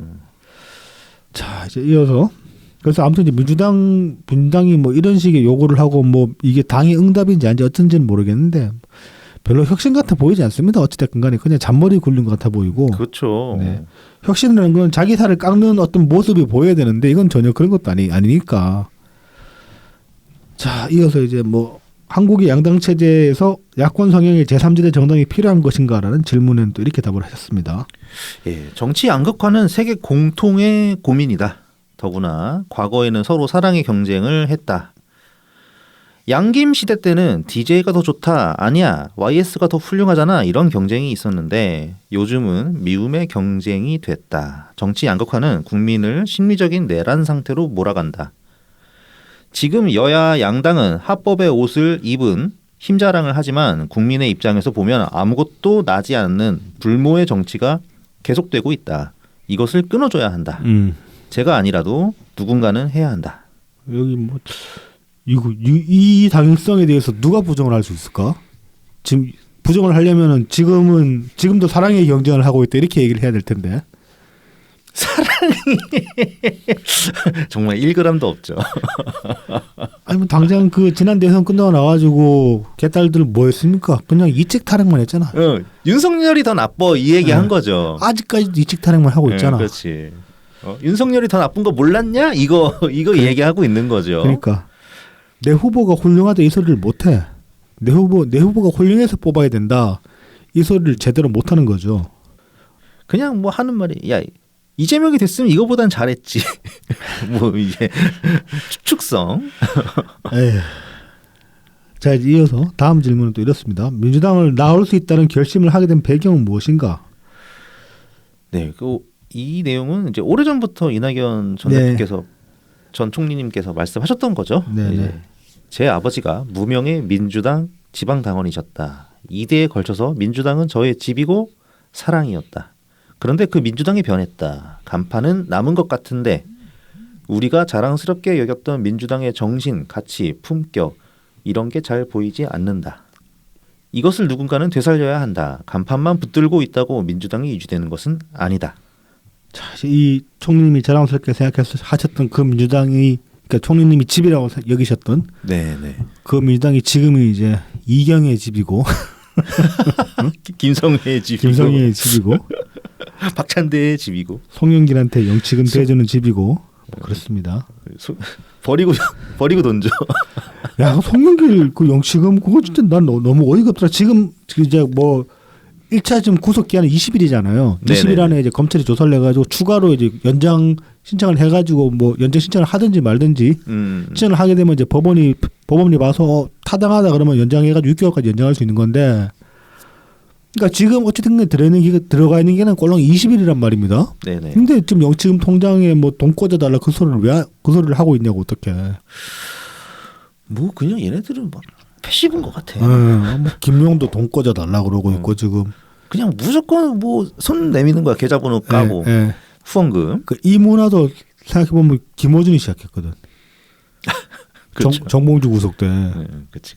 물론 이제 그때 그 영치금 사람들 꽂아주려고 던져준 돈 김어준이 다 처먹어가지고 정봉주 그것 때문에 빡쳐가지고 갈라섰던 얘기도 있고 그런데 뭐 그렇죠. 사실 확인 안 되지만은 하여튼 뭔가 정봉주가 이 계산이 뭔가 안 맞는 것 같은데 이런 생각을 한 거지. 자기를 팔아가지고 지들이 자꾸 잘해먹고 자기는 그 빵 사고 나왔더니 자기한테 떨어지는 거 없고 그러니까 빡쳤나 보지. 뭐 걔네들 막 그 홍성이었잖아. 네. 홍성 거기서 뭐 홍성 뭐 소 맛있다고 해서 소고기 구워 먹고 막 그랬잖아. 그러니까 그때 그 막 그 그 저기 닭곰수바다 등쳐먹고 그랬잖아. 그 뭐 봉주열창가 가가지고 홍성 한우 먹고 오자 그래놓고는 고기도 안 사주고 그때 막. 그래요? 뭐 저기 뭐 대충 다른 걸로 떼었다고 그러는 것 같은데 뭐. 그 이제 그 이명박 때 지금 생각해 보면은 저는 이제 그 당시에 그 정봉주가 이제 구속이 됐잖아요. 네네. 저는 그거 이명박이 잘한 일이라고 생각하거든요. 그게 정봉주라서 그런 게 아니라 그 전까지 좀 문제가 있었던 게 그런 거예요. 사실 노무현 대통령이 당선될 때도 네.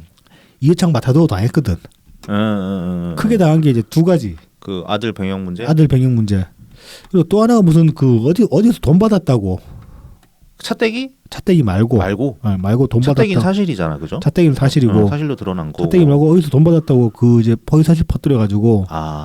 그래도 데미지 받은 게 있거든요. 당시에 이제 그 허위 사실로 선거법으로 간 사람이 서른우 의원이에요.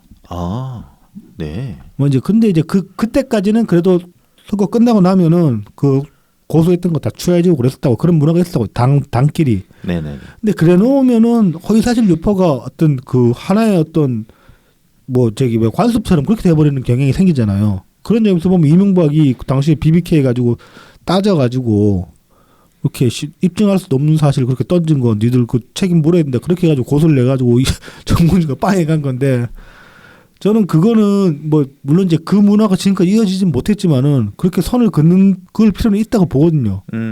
그렇죠. 그 이제 악습을 거기서 끊는다는 의미에서 네네네. 물론 이명박이 그런 의미로 그 고소를 했을 거라고 생각되지는 않는데 저 새끼가 나를 공격하더니 그런 의미였을 거라고 생각하긴 하지만은 그 행위 근데 이제 한편으로 보면 이제 그건 할만했다. 그런 것들은 뭐 정치적 관행으로 봐주면 안 돼. 저는 그런 생각을 하거든요. 그게 점점 심해지니까 지금 이 지경까지 온 거 아닙니까? 걸어버려야 돼. 걸어버려야 돼. 걸어서 확실히 책임을 물어야 돼. 그런 것들은. 자 이제 그리고 이제 다음 질문은 또 이렇습니다. 야권 분열을 우려해 이낙연 신당이 창당될 경우 내년 총선에서 수도권에서는 후보를 내지 않고 호남에서 민주당과 대결할 수 있다는 시나리오도 있다. 이건 누가 쓴 시나리오지? 그래? 이상한데요. 하여튼 그렇게 디테일한 것은 한 번도 생각해 본 적이 없다. 이렇게 말씀하셨습니다. 네. 그리고 이제 야권 분열이라고 하는데 저는 오히려 진정한 민주 세력을 키우는 것이라고 생각합니다. 한국 정치에 정답이 없다고 생각하는 정치 소외자들에게 새로운 선택지를 제시함으로써 그분들을 정치 과정에 다시 모셔오는 것이다. 그분들이 민주당이 싫다면 나라도 민주 세력의 힘을 키우겠다는 것이다. 이건 분열이 아니라 증강이다. 여기서 저는 되게 좋았던 표현이 정치 소외자였습니다. 네네네. 이게 이제 뭐 우리가 일반적으로 말하는 중도층이랑 이제 같은 이제 의미일 수 있을 텐데. 그렇죠. 근데 정치 소외자라고 보는 게 맞거든요. 중도층 그러면 스스로가 중도적 판단을 내린다 혹은 아니면 뭐 정치를 외면하는 그런 식의 뉘앙스가 될 수 있는데 정치 소외자라는 거는 좀 다르잖아요. 정치권이 보지 않는 사람들이 돼버리는 거잖아. 그러니까 정치권이 외면한 사람들이 되는 거니까 이 표현이 저는 맞다고 보거든요. 네, 그러니까 중도에는 여러 층의 사람들이 그쵸. 있을 거예요. 그러니까는 네. 정치 혐오자 이제 그래서 아예 정치랑 담을 쌓는 사람도 그쵸. 있지만 네. 선택지가 마땅히 없어서 그쵸. 이렇게 물러서 있는 네. 그런 분들이 있을 거거든요. 그 그런 분들한테 소외자가 되는 거죠. 네. 선택지를 주겠다. 네. 그렇게 볼 수 있겠죠. 그러면서 이제 일단은 들어오면 그러면 선택지가 생겨서 들어와서 그분 정치에 대해서 좀 더 바라보고 이게 잘 이루어지면은 어떤 뭐 국민의힘이 아니라 이제 민주 세력 쪽에 들어오실 수도 있지 않겠냐 네. 이런 얘기입니다. 이런 입장에서 이거는 분열이 아니라 오히려 증강이다. 네. 이렇게 말씀하신 거죠. 그래서 이제 지금 민주당이 진정한 민주 세력을 키우지 못하고 있다는 거냐라는 질문에는 또 이렇게 답을 하셨습니다. 네, 민주당이 자꾸 배척하고 있지 않은가.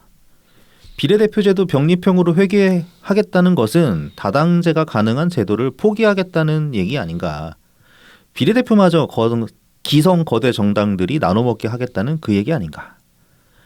이제까지 민주당은 시민 또는 제야 세력들을 끊임없이 영입해 세력을 키우는 아름다운 전통이 있었다. 지금 민주당은 획일화돼 있다.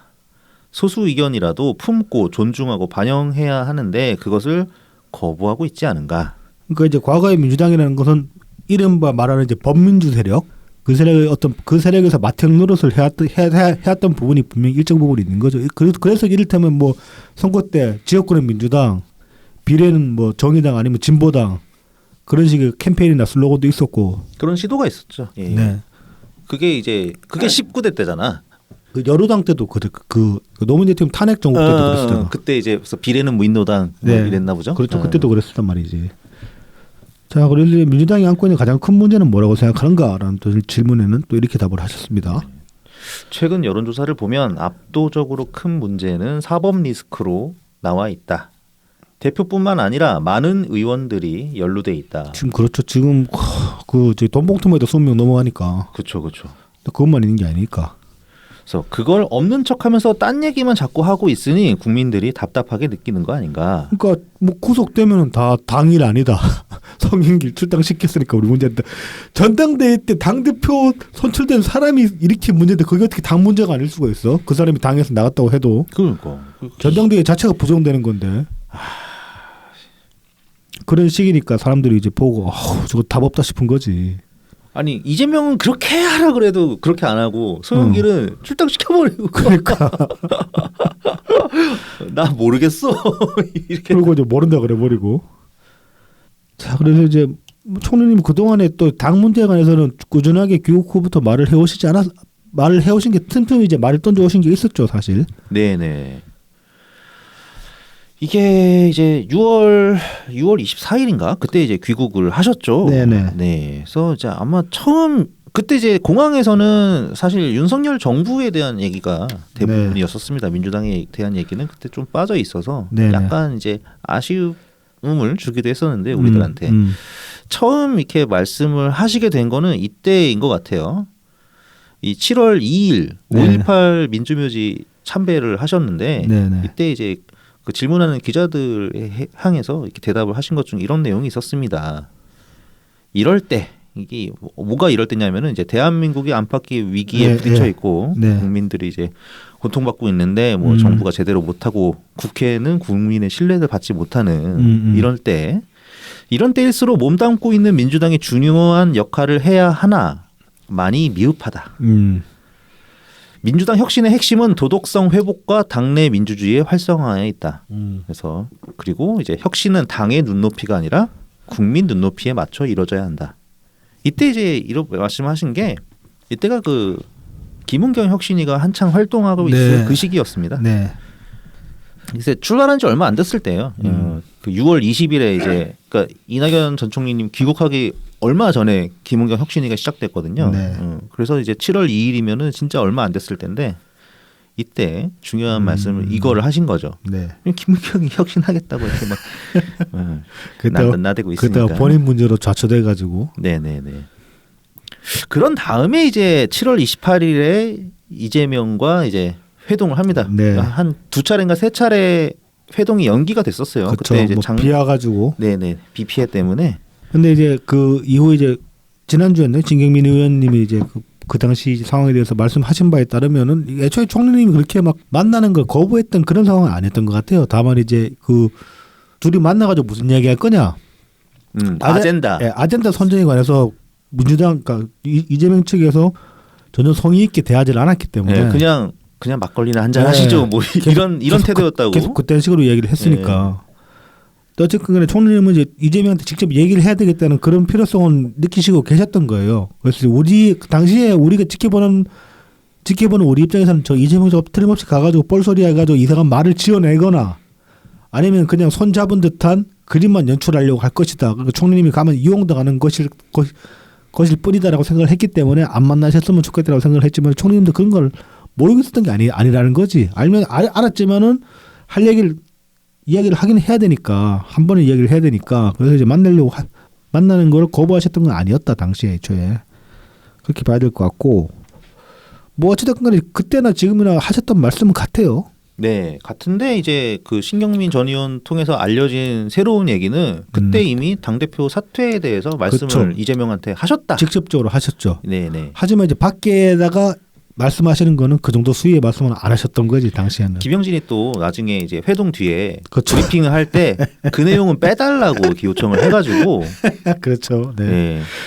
와 그래서 그때 브리핑에서도 빼시고 한 번은 얘기는 안 하신 거야. 그동안. 그렇지. 아 정말 입 무겁지. 약속을 이재명이랑 한 약속을 지켜주셨어요.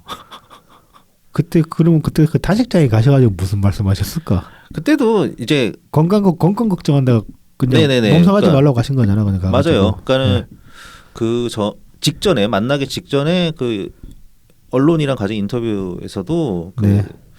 이게 어느 이상 되면은 몸이 상하니까 적당한 타이밍에 이제 네. 멈출 수 있도록 어떻게 좀 내가 방법을 강구해봐야겠다. 어떻게 하면은 이제 이재명 대표가 네. 단식을 이 정도에서 멈출 수 있을까 네. 좀 고민하고 있다. 네. 뭐 이런 말씀하셨었거든요. 그 이제 그때 그렇게 가가지고 여러 사람들이 이야기한 게 나름의 출구 전략일 수 있거든요. 그렇죠, 그것도. 그렇죠. 예. 그거 뭐 그냥 답도 없거든. 그렇지. 왜냐하면 주제가 뭐가 명확한 게 없었으니까 그때 뭐 그냥 뭐 후쿠시마 오염수 뭐 하고서 그 다음에 뭐 뭐였지 하여튼 한 두 가지 크게 걸고서 했는데 뭐 그 답이 뭐 단식한다고 답이 되는 게 아니었거든요. 되게 그리고 좀 뜬금포기도 했고 갑자기. 네네. 하여튼 이제 이 회동 때 그래서 그 사퇴 얘기가 빠지고 이제 브리핑 된 거는 이제 이렇게 볼 수 있죠. 민주당을 최상의 상태로 만들기 위해서는 이때도 그러니까 이 최상의 상태라는 말씀을 하셨네. 네. 대담한 혁신이 필요하며 혁신을 통해 단합하고 국민의 신뢰를 다시 얻어야 한다. 네. 당내 분열의 언어를 즉시 중단시켜야 한다.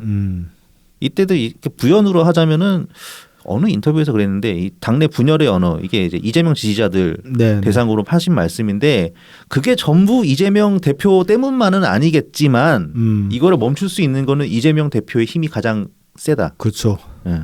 하지만, 왜냐면 이재명 지지자들이니까. 하지만 이제 블루전 만들어서 게시판 세탁질하고 그다음에 더 노골적으로 욕할 자리만 판만 깔아줬지. 네네네. 뭐 이제 가끔 그냥 그 말리는 신우이 느낌으로 그냥 페이스북에다가 찍 하고 올리고 아이 이거 민주적이지 않아요. 네. 이런 얘기만 했죠. 네. 되도 않는 코스프레 그런 걸 다 부신 거죠. 그러니까 그리고 이제 이 최상의 상태 말씀하셨으니까 이때 했던 얘기를 최근에 다시 이제 언론 앞에서 신당 얘기와 더불어서 사실 하시고 계신 거예요. 왜 사퇴해야 되는지 최상의 상태. 그거는 이제 중도층을 대상으로 생각해 봤을 때 필요하다. 그렇죠. 이제 네. 지금 총리님 표현을 빌리자면 정치 소외층이 되는 거죠. 그렇죠. 네네. 그 다음에 이제 뭐 한번 조금 더 이어서 보자면은 네. 이제 문화일보하고 전화 인터뷰 하신 적이 있어요. 8월 29일에 짤막하게. 네. 그래서 지금 이 도덕성 결여 이 부분이야말로 민주당이 국민으로부터 신뢰를 깎아먹고 있는 포인트다. 그 다음에 이제 KBS 광주 KBS 네. 그 토론 740이라는 프로그램 출연하셨을 때 네. 그때 이제 하신 말씀이 또 있는데 당이 좀 더 활발하게 내부 소통이 될 수 있도록 언로가 열려야 된다. 많이 억압되고 있는 느낌이 든다. 당내 민주주의를 이제 말씀하신 네. 거죠. 그래서 모두 이재명 여기서 나오네요. 모두 이재명 대표의 책임이라는 뜻은 아니지만 그것을 활발하게 만들 수 있는 사람은 가장 강력한 분은 이재명 대표인 게 틀림없죠. 네. 그래서 당내 민주주의 활성화에서 말씀하셨습니다. 어쨌든 이렇게 계속 꾸준히 언급을 해오셨는데 이루어진 게 하나도 없잖아요. 그렇죠. 하나도 없어. 네. 이재명이 한 거 뭐 단식 정도밖에 더 있나? 그러니까 총리님이 정말 이재명을 그렇게 존중을 해주신 게 앞서 말씀하셨다시피 그 이제 7월달 회동 때 네네. 사퇴하라는 말씀을 했지만은 브리핑 때 빼달려서 빼주고 그대로는 사퇴에 사자도 안 꺼내시면서 이재명만이 할 수 있다. 이재명만이 할 수 있다. 계속 그렇게만 말씀을 던져 오셨단 말이죠. 당 대표가 결단해야 된다. 네.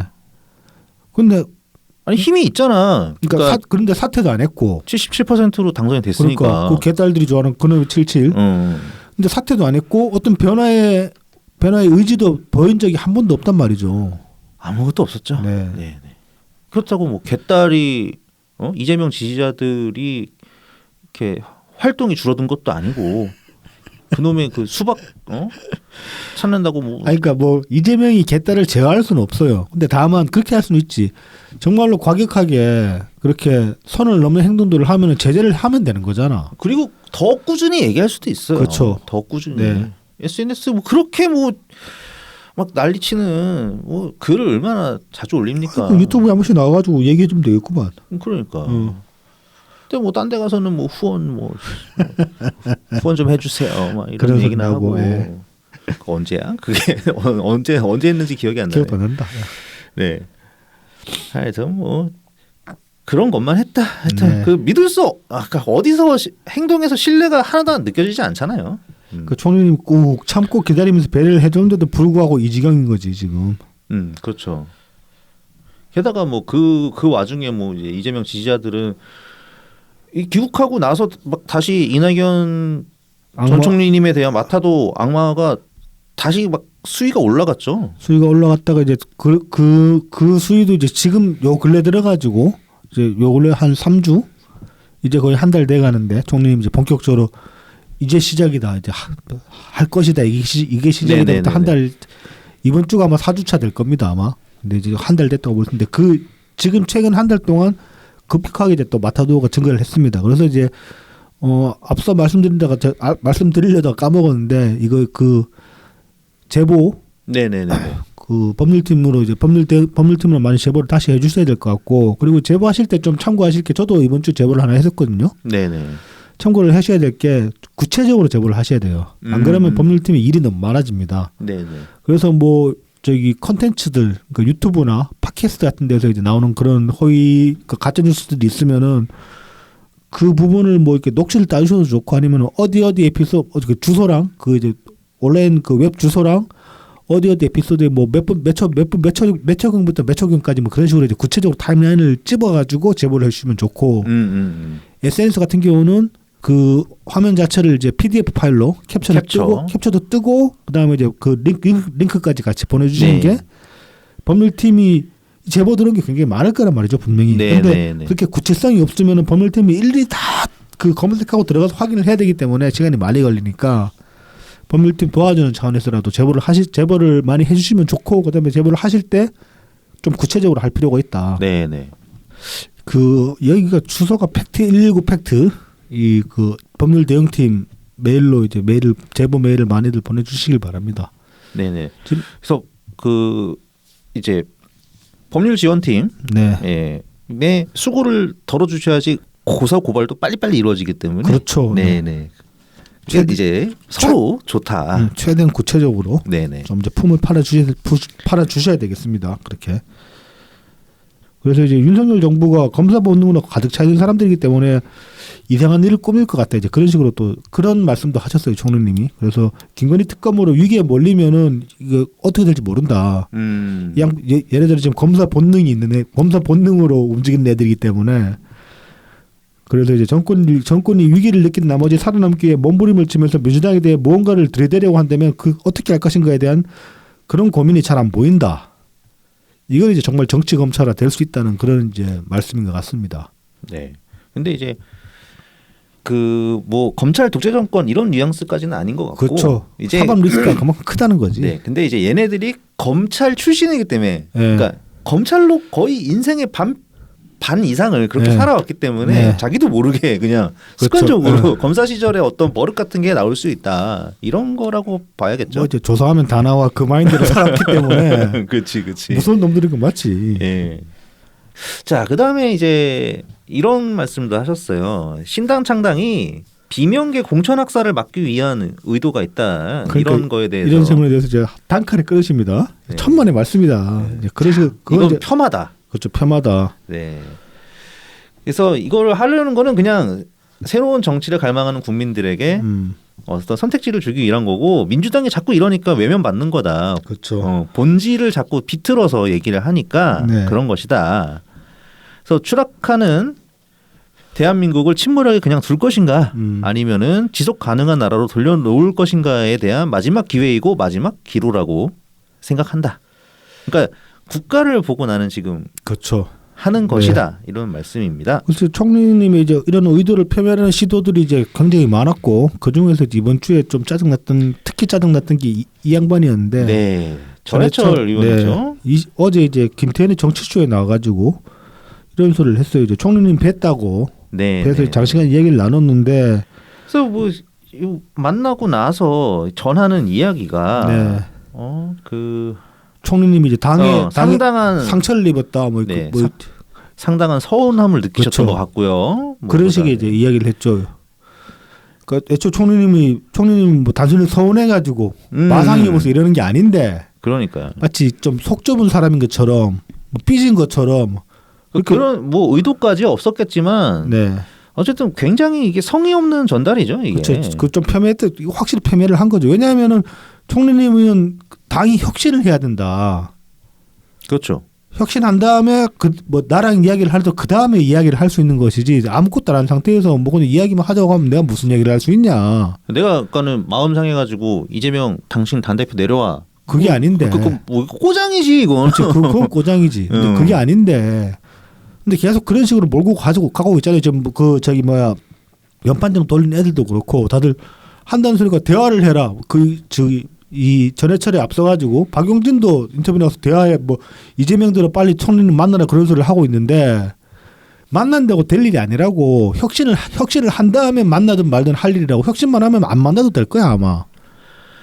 이게 그러니까는 뭐야 일단 만나서 뭐 지혜를 한번 모아보자 뭐 이렇게 얘기를 하는데 니들은 생각이 없어? 그러니까. 그러니까 도대체 당신들은 그러면 중재안이라도 내놓는 무슨 성의를 보이든가.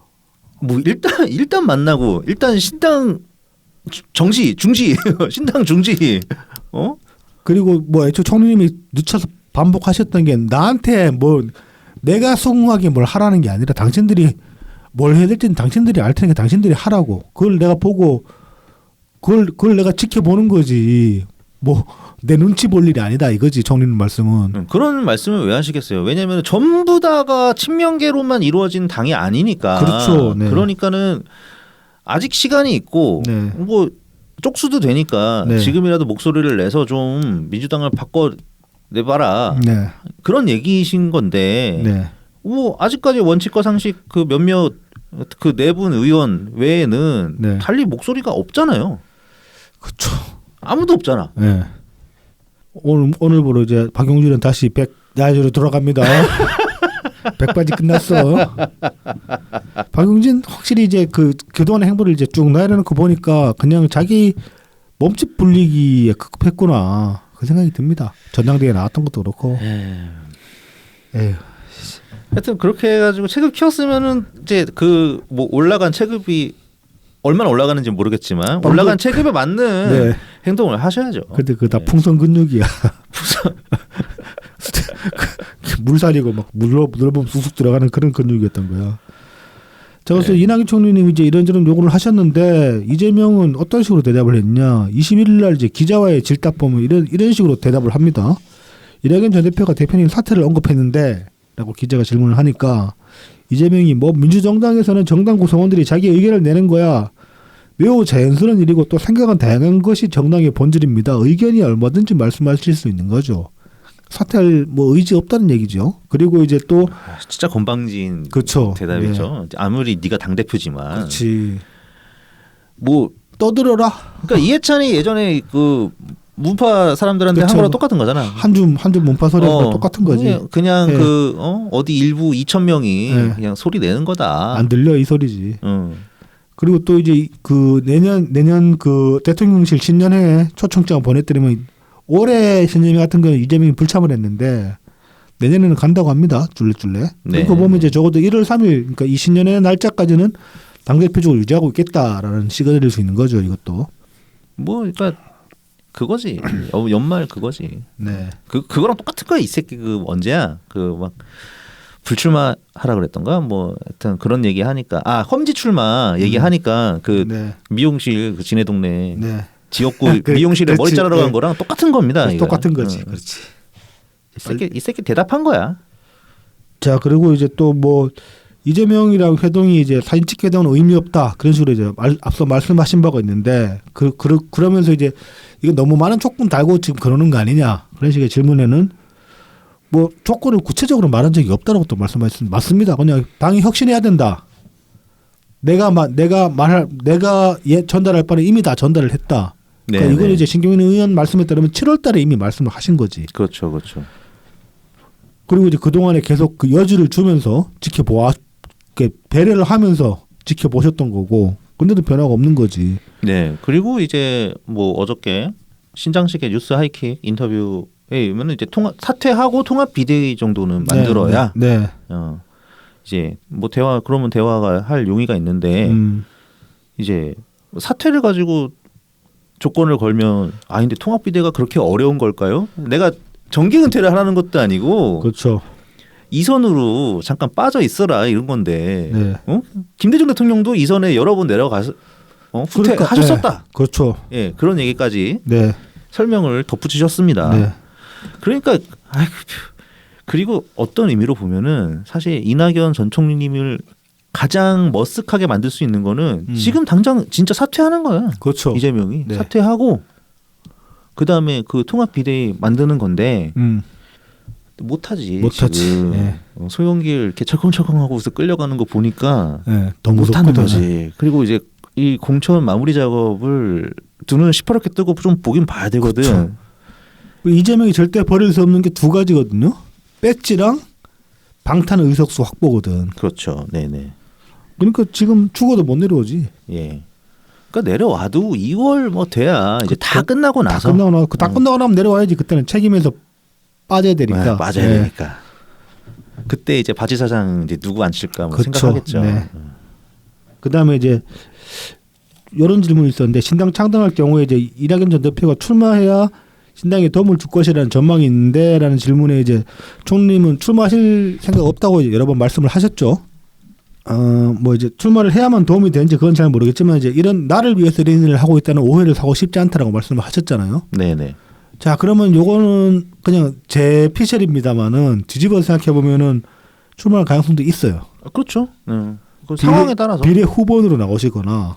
그렇죠. 뭐 여러 다양한 방법이 있겠죠. 그렇죠. 이제 상징적으로 험지에서 이제 싸우는 모습이 필요할 수도 있으니까 그런 경우에는 출마하실 수도 있을 것이다.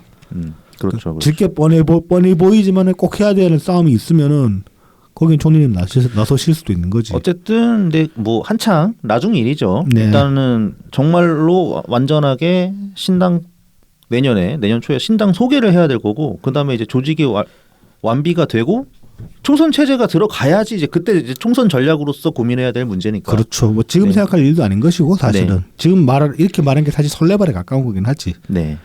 그리고 이제 마지막으로 보면은 한동훈에 대해서는 이렇게 이제 말씀을 하셨는데 한동훈이 이때는 비대위원장 되기 전이었으니까. 네네네. 비대위원장으로 가면 분명한 거는 민주당에 위협이 될 것이고 다만 이제 충고를 한동훈에게 뭐 한마디 한다면은 이제 비대위원장 되고 나면은 세상이 그렇게 단순하지 않다는 것을 곧 알게 될 것이다.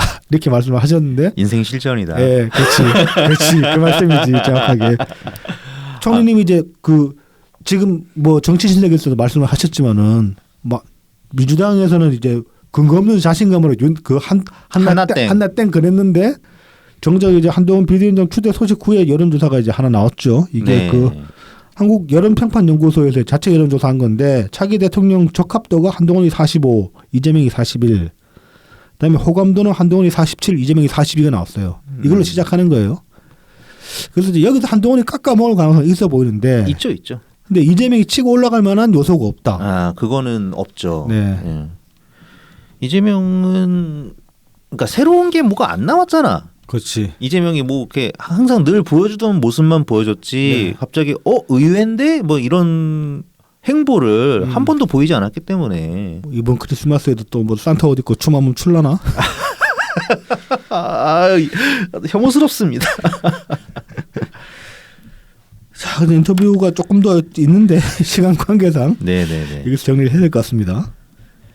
뭐 네. 내용 자체는 새로운 건 없어요. 네네. 그러니까 주중에 계속 들어오셨던 말씀들이라서. 어쨌든 뭐 이낙연 총리님의 뭐 행보를 약간 이렇게 폄하할 만한 요소들은 어제 그저께 이제 뭐 뉴스킹, 뉴스 하이킥 이렇게 출연하시면서 네. 좀 많이 반박이 될 만한 대답을 네. 하신 것 같고 네. 뭐 그래도 못 믿으면 그냥 이낙연 전 총리가 싫어서 안 믿는 거지 뭐. 저는 이번 주에 신경민 의원님이 하신 말씀 덕분에 그러니까 7월달에 이미 총리님이 그렇게 말씀을 하셨다는 거, 그다음에 그동안에 쭉 배려를 해오셨다는 그 말씀을 듣고 나서 이제 많이 또 이해가 된 부분들이 있어요. 솔직히 이제 12월 들어가지고 총리님 급발진하신 거 아닌가? 신당 창당 이야기 던지지고 하시는 것들을 보면서 이거 급발진하시는 거 아닌가? 실제로 그것 때문에 이제 그 원칙과 상식도 좀 스텝이 꼬이는 면이 없지 않아 있어 보이고 그랬기 때문에 그랬는데 그것도 나름의 맥락이 있었다는 거지 사실은. 그래서 뭐 그냥 역시 믿어왔던 거는 계속 믿으면 되는 믿고 그냥 가는 수밖에 없다. 하여튼 근데 전해철 의원 정도 되는 사람이 가장 좀 실망스럽게 말씀하셨죠. 네. 그러니까 기득권 여태까지 뭐 전해철 의원이 아무것도 안 하진 않았지만 뭔가 얘기는 했죠. 네. 근데 이제 뭐 그 작년에 이재명 그 보궐에 이제 대선 지고 나서 개항을 출마할 때 네. 출마하지 마라 이런 얘기했지만 이재명이 안 들었잖아. 그렇지. 그 다음에 전당대회 나와서 당 대표 나오면 안 된다. 막 그 홍익표 의원도 얘기하고 막 했는데 이재명 또 쌩 깠잖아. 네. 그 당 대표 됐잖아. 네. 그 다음에 그 당 대표 되고 나서 당 이만큼 말아 먹었잖아. 그렇게 하는데 지금 더 이상 모을 지혜가 없습니다. 일단 이재명이 물러나야 돼요. 그러니까 무슨 이재명으로 단결이야 미친 소리지 진짜로. 아유 지금 뭐 그 너무 현실을 외면하는 그런 얘기를 하는 것 본인이 같다. 아니면 앞세우는 그런 네, 그런 네. 느낌이 강하죠. 예. 뭐 통합 아니면 아무것도 안 되는 것처럼. 그래서 많이 지금 뭐 통합할 만한 상황이냐고, 아니, 단합할 만한 상황이냐고 민주당이. 그러니까. 지금 본인들 그 몸 걱정이나 하시지 그 참. 에 모르겠습니다. 뭐 그런 거. 네네. 하고 싶은 말도 없어. 자 이제 이거 업로드 될 때가 아마도 크리스마스겠죠. 네네 25일. 그러니까 이제 이건 이제 메리 크리스마스 해도 되겠다 오늘은. 네네네. 네. 자 성탄절 잘 보내시고 이제 이제 연말연시 한 해 마무리 잘 하시길 바라겠습니다. 네 저희는 이렇게 되면은 우리가 30일 네. 진짜 12월의 그치. 마지막 주에 네. 이제 한 번 더 인사를 드리도록 하겠습니다. 감사합니다. 감사합니다.